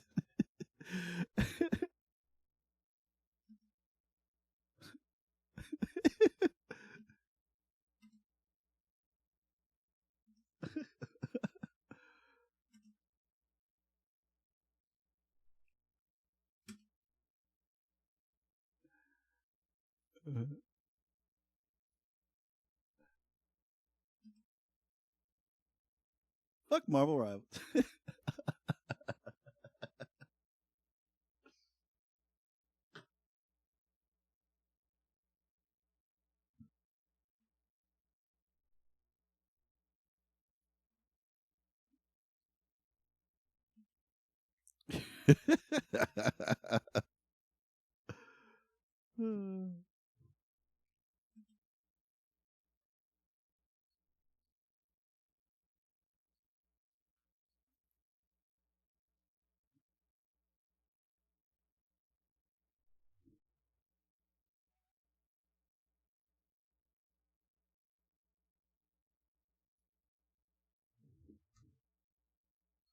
going off. I'm going to get another coffee. I'll be right back.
Okay, back to it. Back to it. Back to it. Back to it.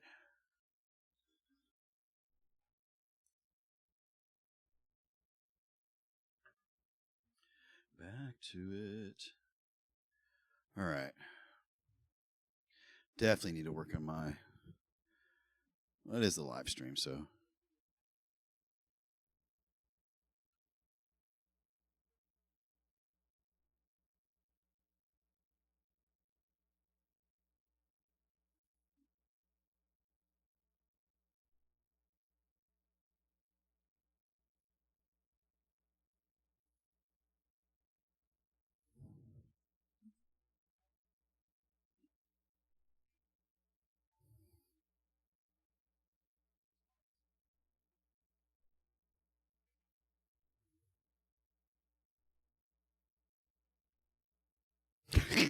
I'm talking about tic-tac-toe.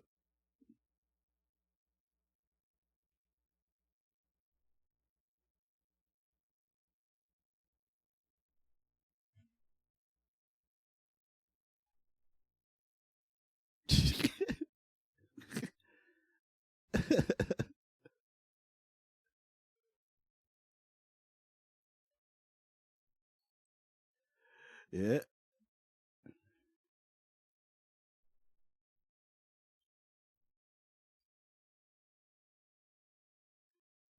Wiggle, wiggle, wiggle, wiggle, wiggle, yeah. Wiggle, wiggle, wiggle, wiggle, wiggle, yeah. Wiggle, wiggle, wiggle, wiggle, wiggle, yeah. All right. I'm getting excited again.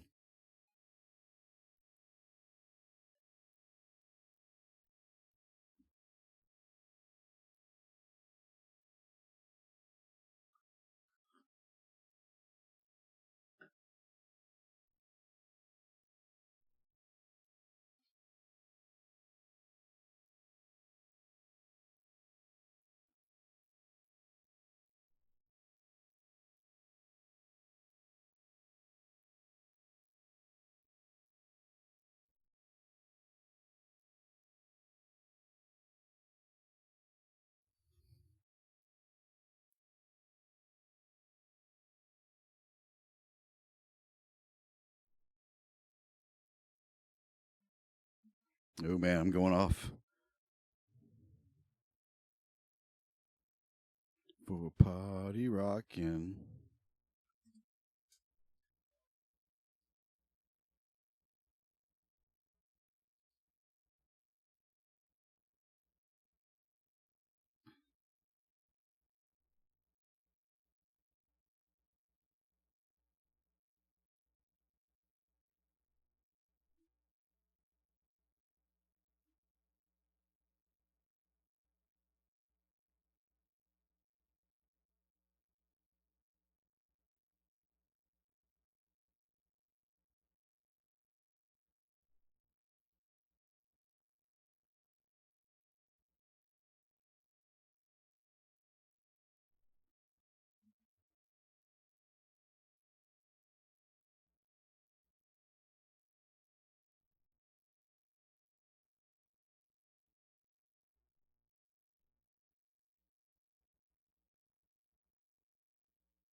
The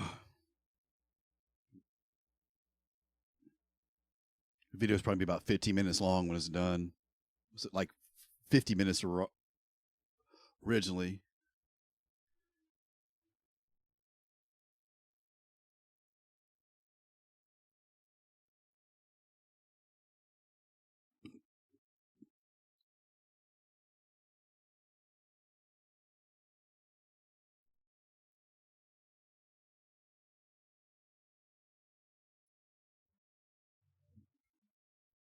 All right, how's it sound?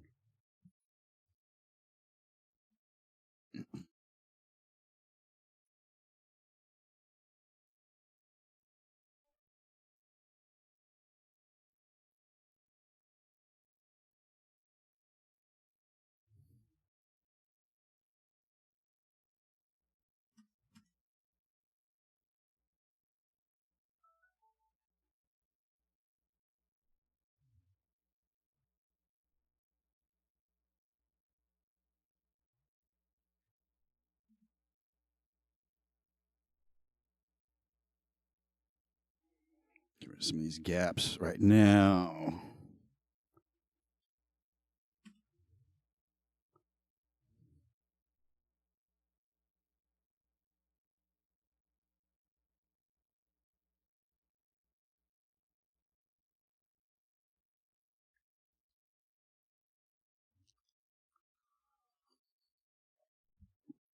Oh my God. I'm just cringing listening to these statistics about the layoffs and how much money these companies made and how many people they lay off. Gosh, I had to talk about it. I got upset. I'm getting upset again listening to it. Jeez.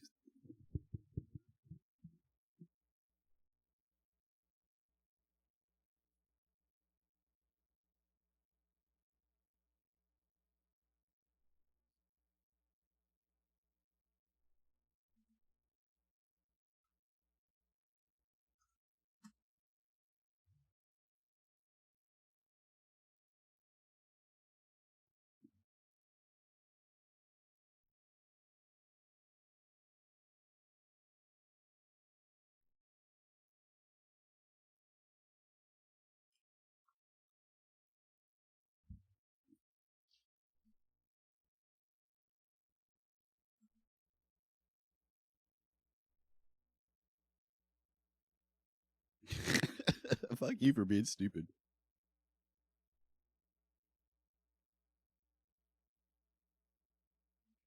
All right, speed this up. Speed it up.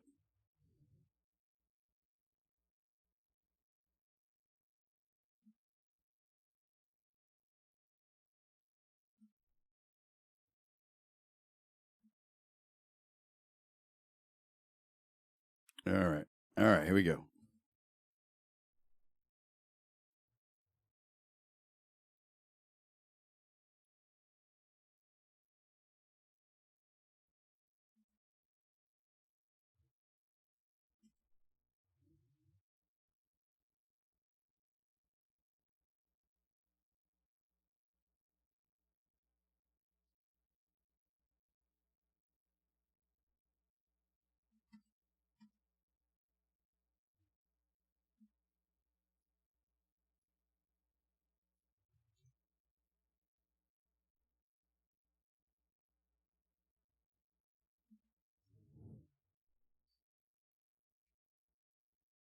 All right, getting through it.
All right, come on, let's go. Let's get through this. My normal shows aren't gonna be this long, for sure.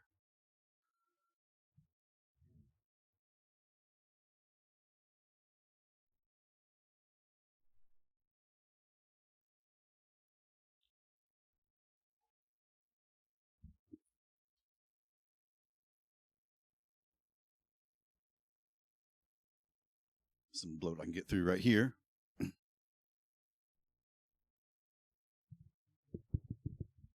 Never even heard of it.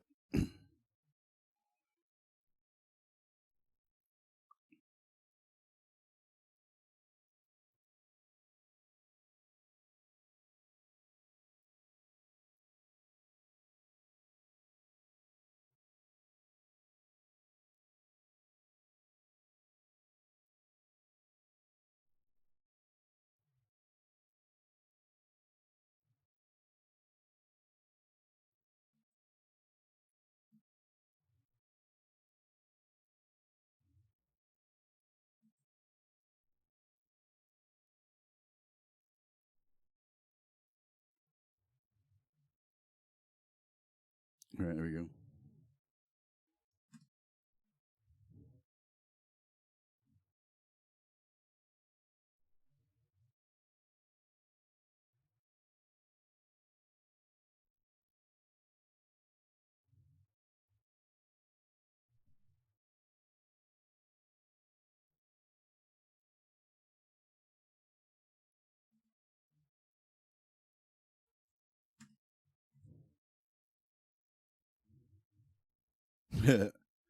I'm laughing at my own self. I agree with myself.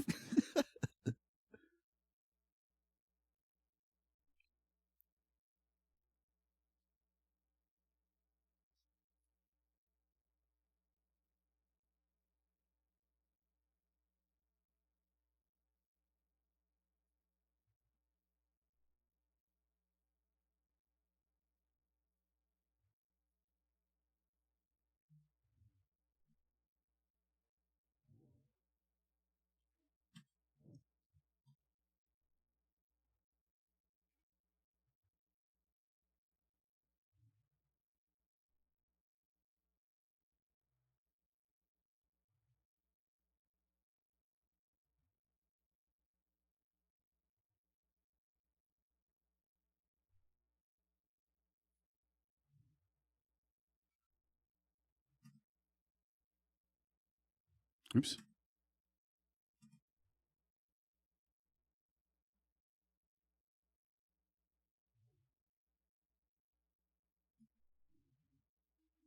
Wonder where. We already hit this song.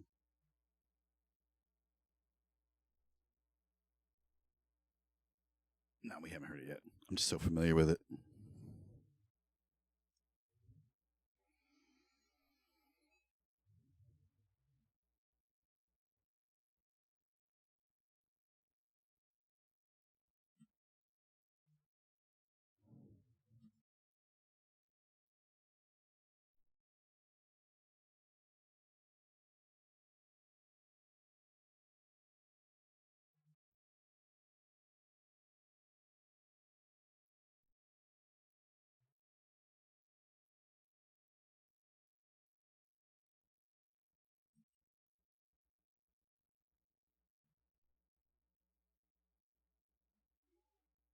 All right.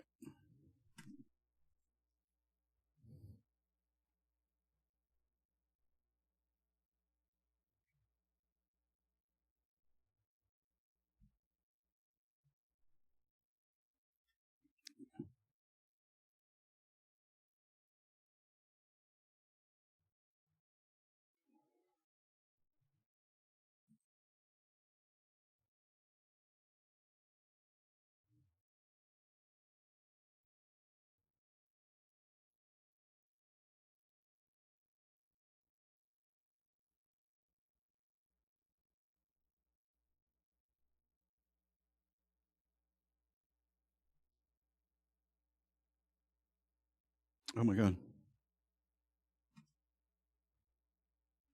Uh,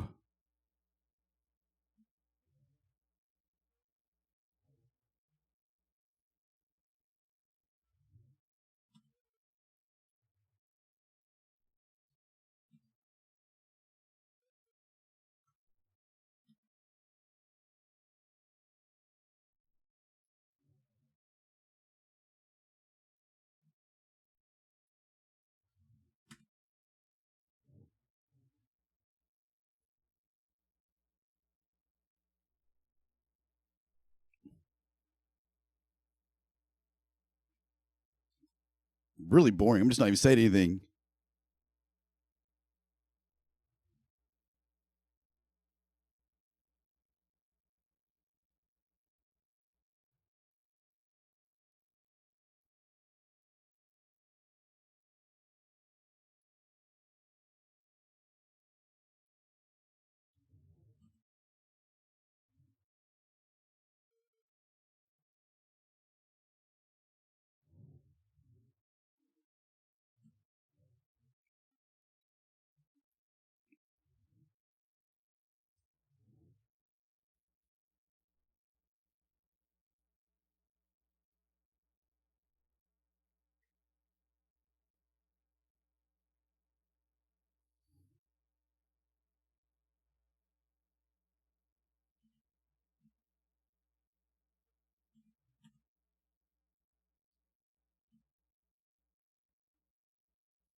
I'm just stammering and struggling over here. My sentences.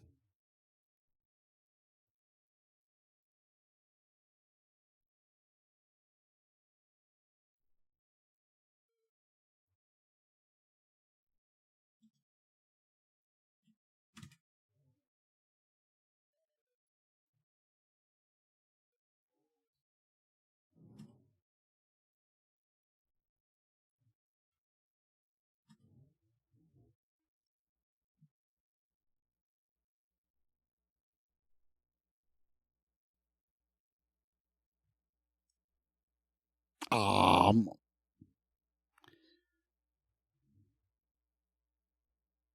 don't you know what it's like? What's this guy saying?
All right, getting through it. Boring stuff. Really wish you could hear it. At least the music's good, right?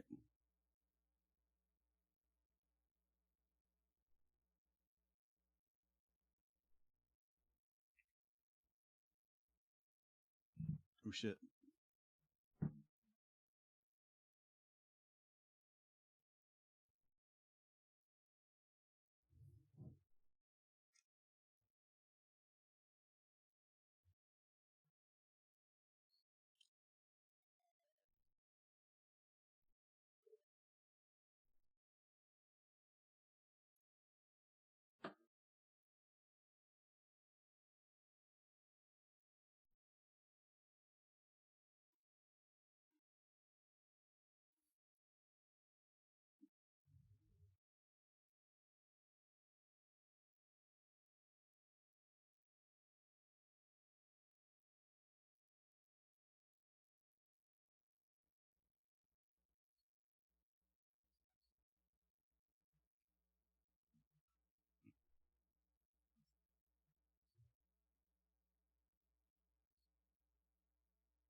Getting through it, getting to the end. Getting to the end.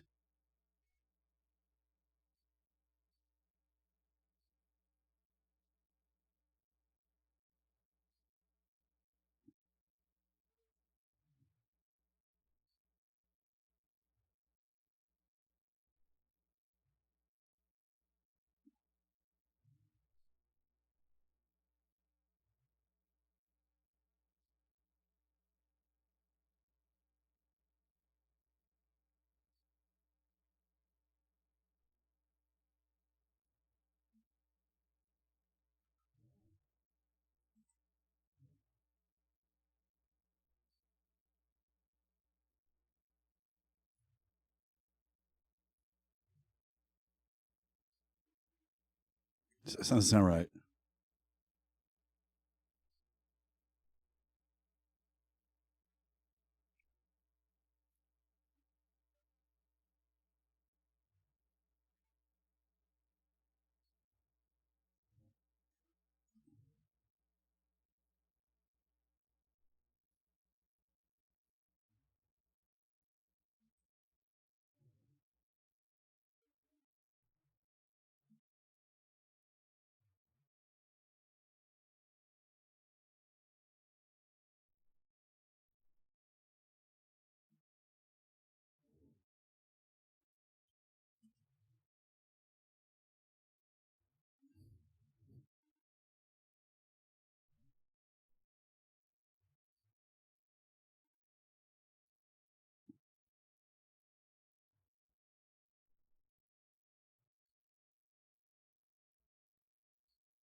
A lot of lip smacking. Lots of lip smacking here. As I justify my usage of AI tools.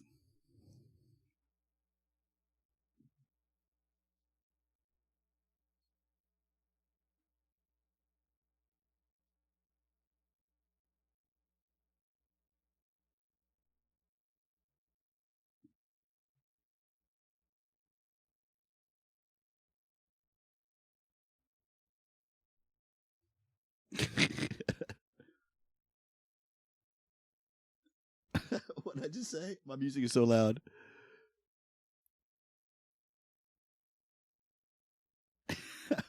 Some artists think their shit don't stink.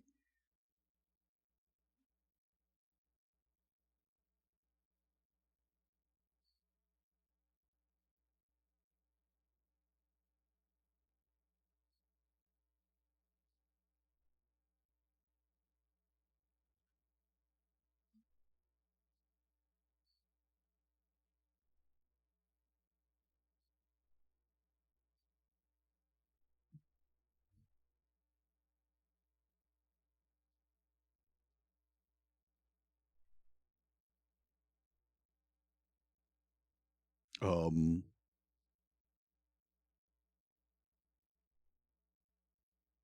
um,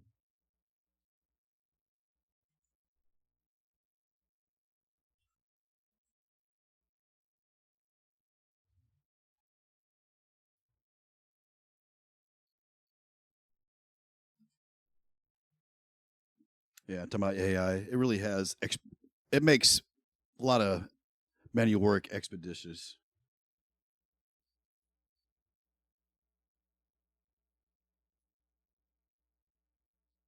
Righted myself. Righted.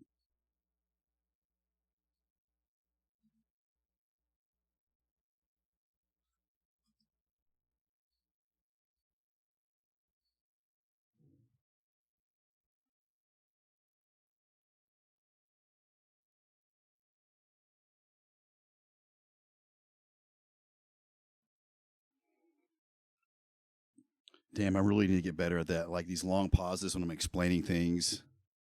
Sounds terrible. Sounds really bad.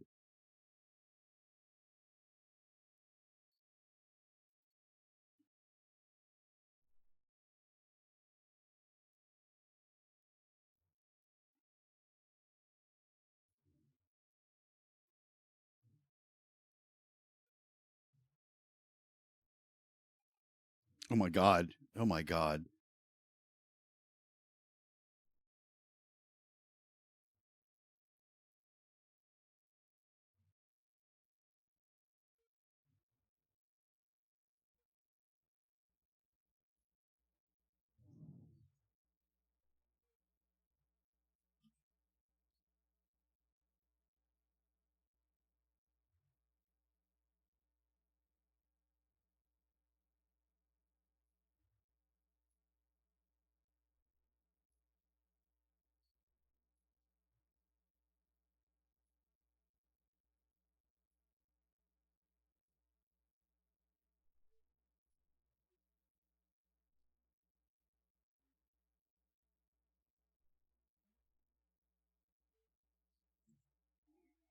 Okay. A lot of chunks. A lot of chunks. Move through that really fast.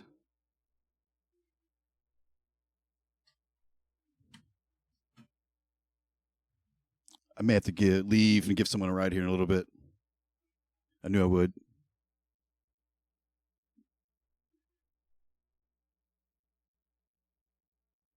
I knew this part would be a little bit longer because this is a little bit longer than I would normally do a new show.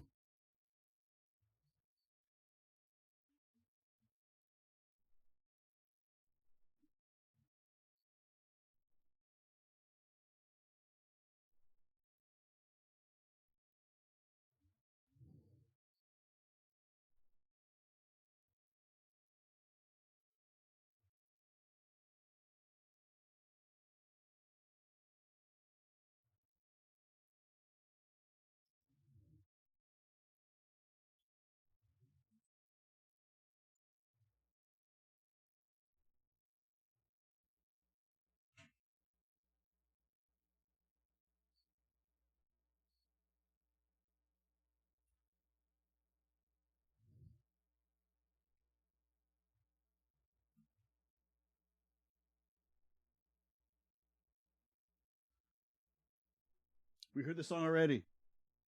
I knew it.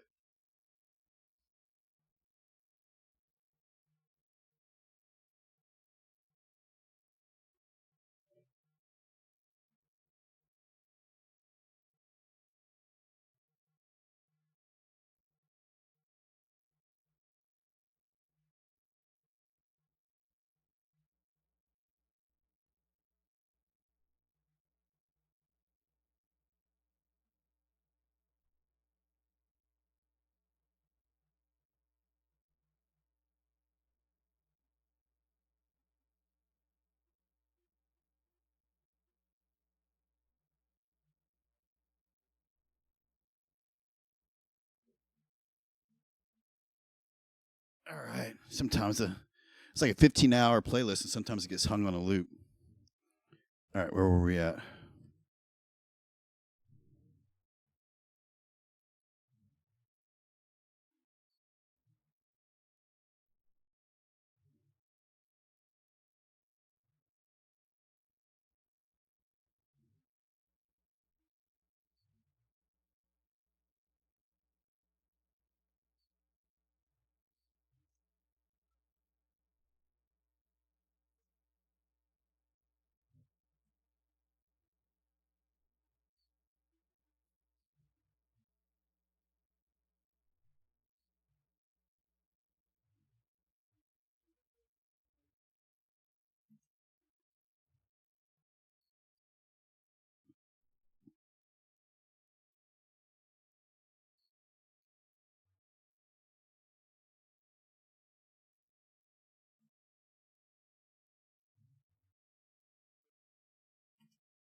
A lot of incomplete sentences.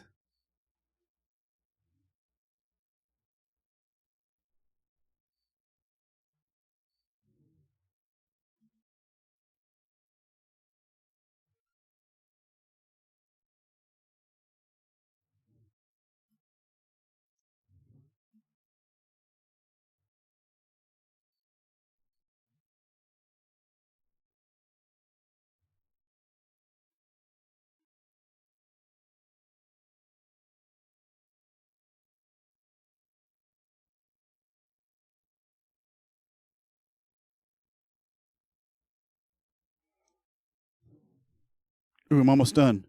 Oh shit! What did I fucking just do? Ugh.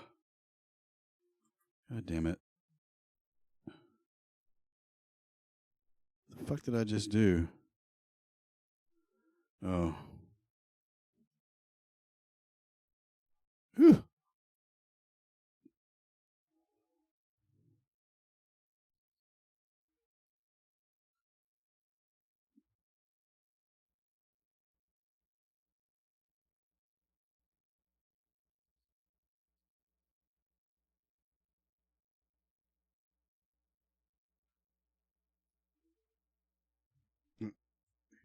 Here we go.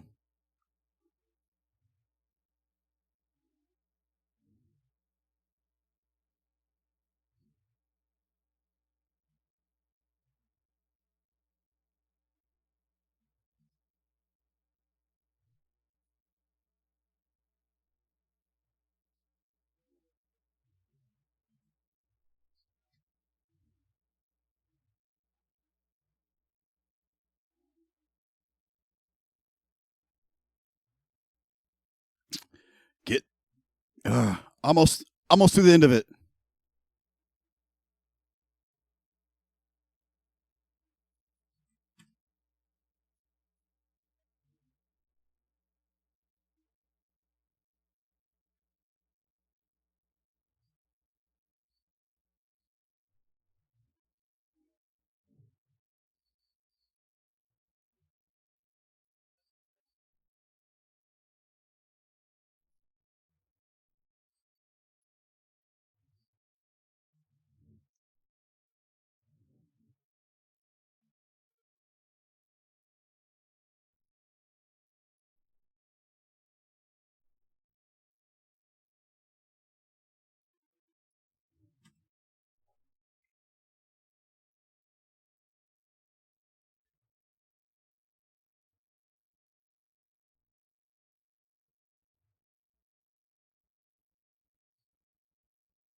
All right. Chopping it up. Chopping it up.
It's a good little piece to close it out with.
Almost done.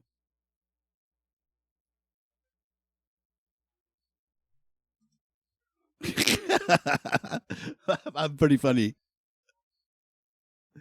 I think I'm funny. It's me.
Yeah. I'm preaching here.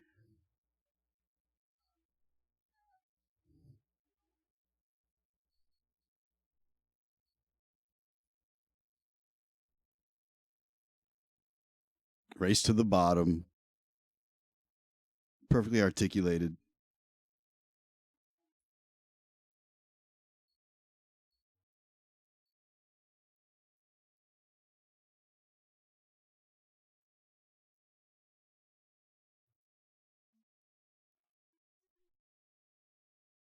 All right, almost.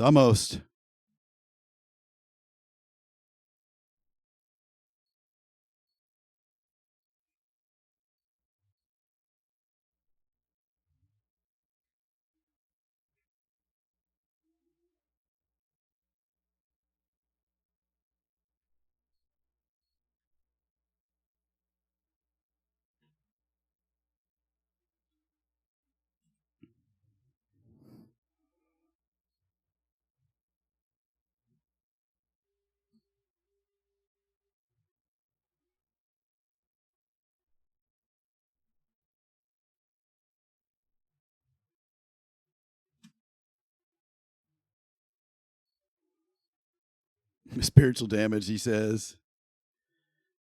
I agree.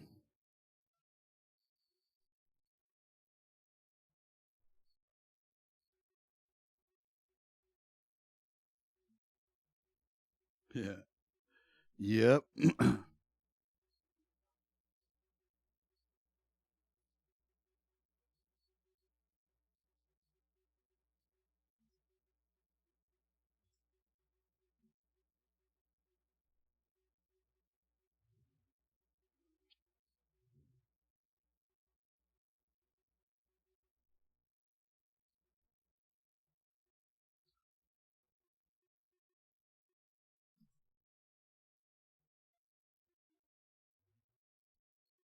Oh, finally at the end. Yay.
All right, getting through it.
Is that it?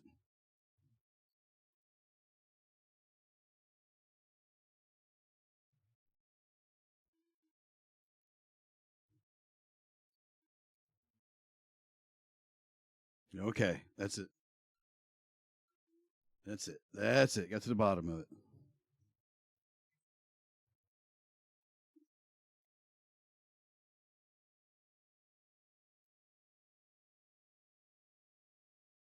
All righty. Bam. Finally.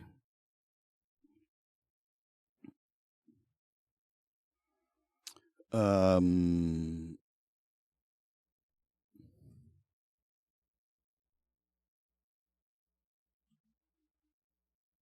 Yep. So this is basically raw form.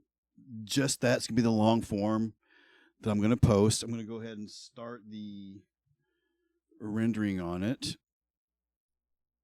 because this is how low tech I am. This is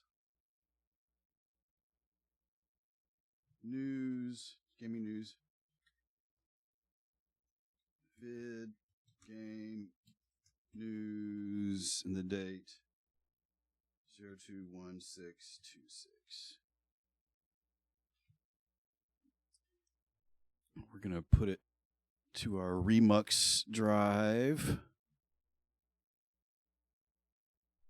QuickTime. Linear PCM. And all these settings right here. Under new VOD. Oops. These are all preset settings too for different formats. So I just got to click them. Oops. Vid, game, news, 021626. All right. Add to render queue, and we'll go ahead and start that. It'll take about 30 minutes, 15 minutes.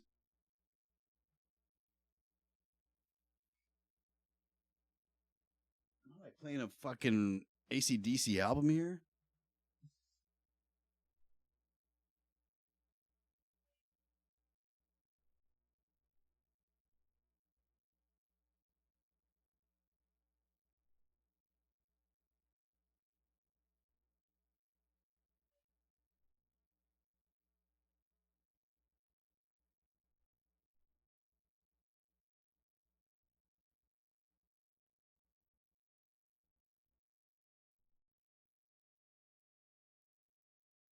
Sure as hell did.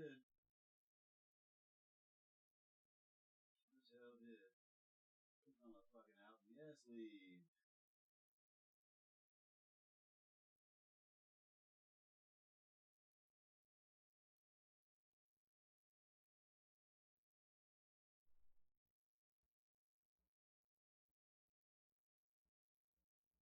This is a new song.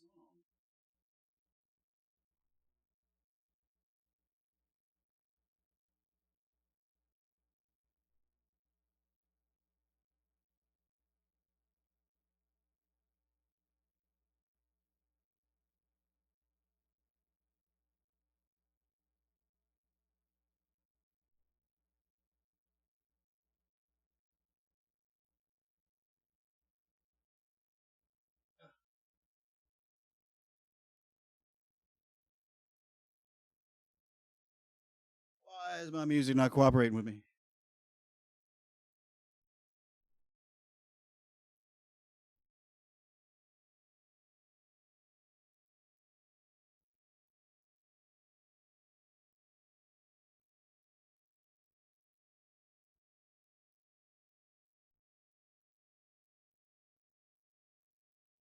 Here's a good jam.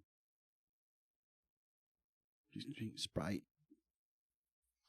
All right. How long we been going here? So about 3 hours. We spent like over an hour chopping that video up, man. It was way too long. Of course, it was longer than I wanted it to be. It was my first news show, and I had a lot of things building up, some articles I've been following for about a few days, and I really, really wanted to present it and talk about it. And I also talked about a little in depth of where my new show comes from and why I do it that way. So, but yeah, it's rendering right now, and as soon as it gets done rendering, I'm gonna post it to YouTube. About 20 minutes left. I do believe I have to give someone a ride in a little bit.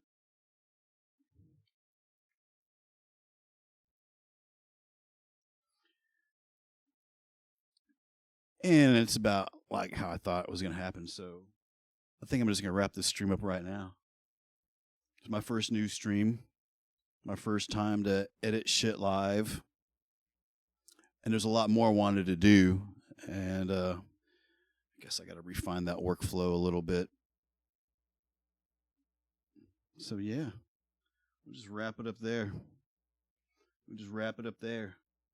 And if you actually lurked or anything on me, appreciate it.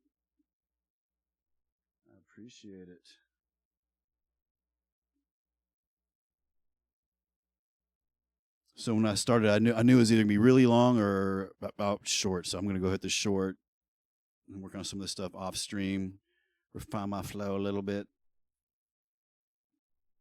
Northside Long Beach.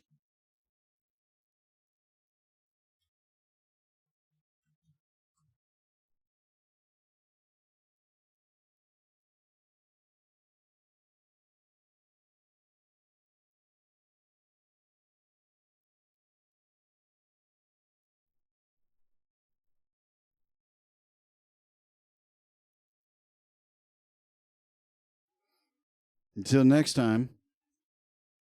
Let me see. I'm probably gonna try to do a new show every few days at least. Until then.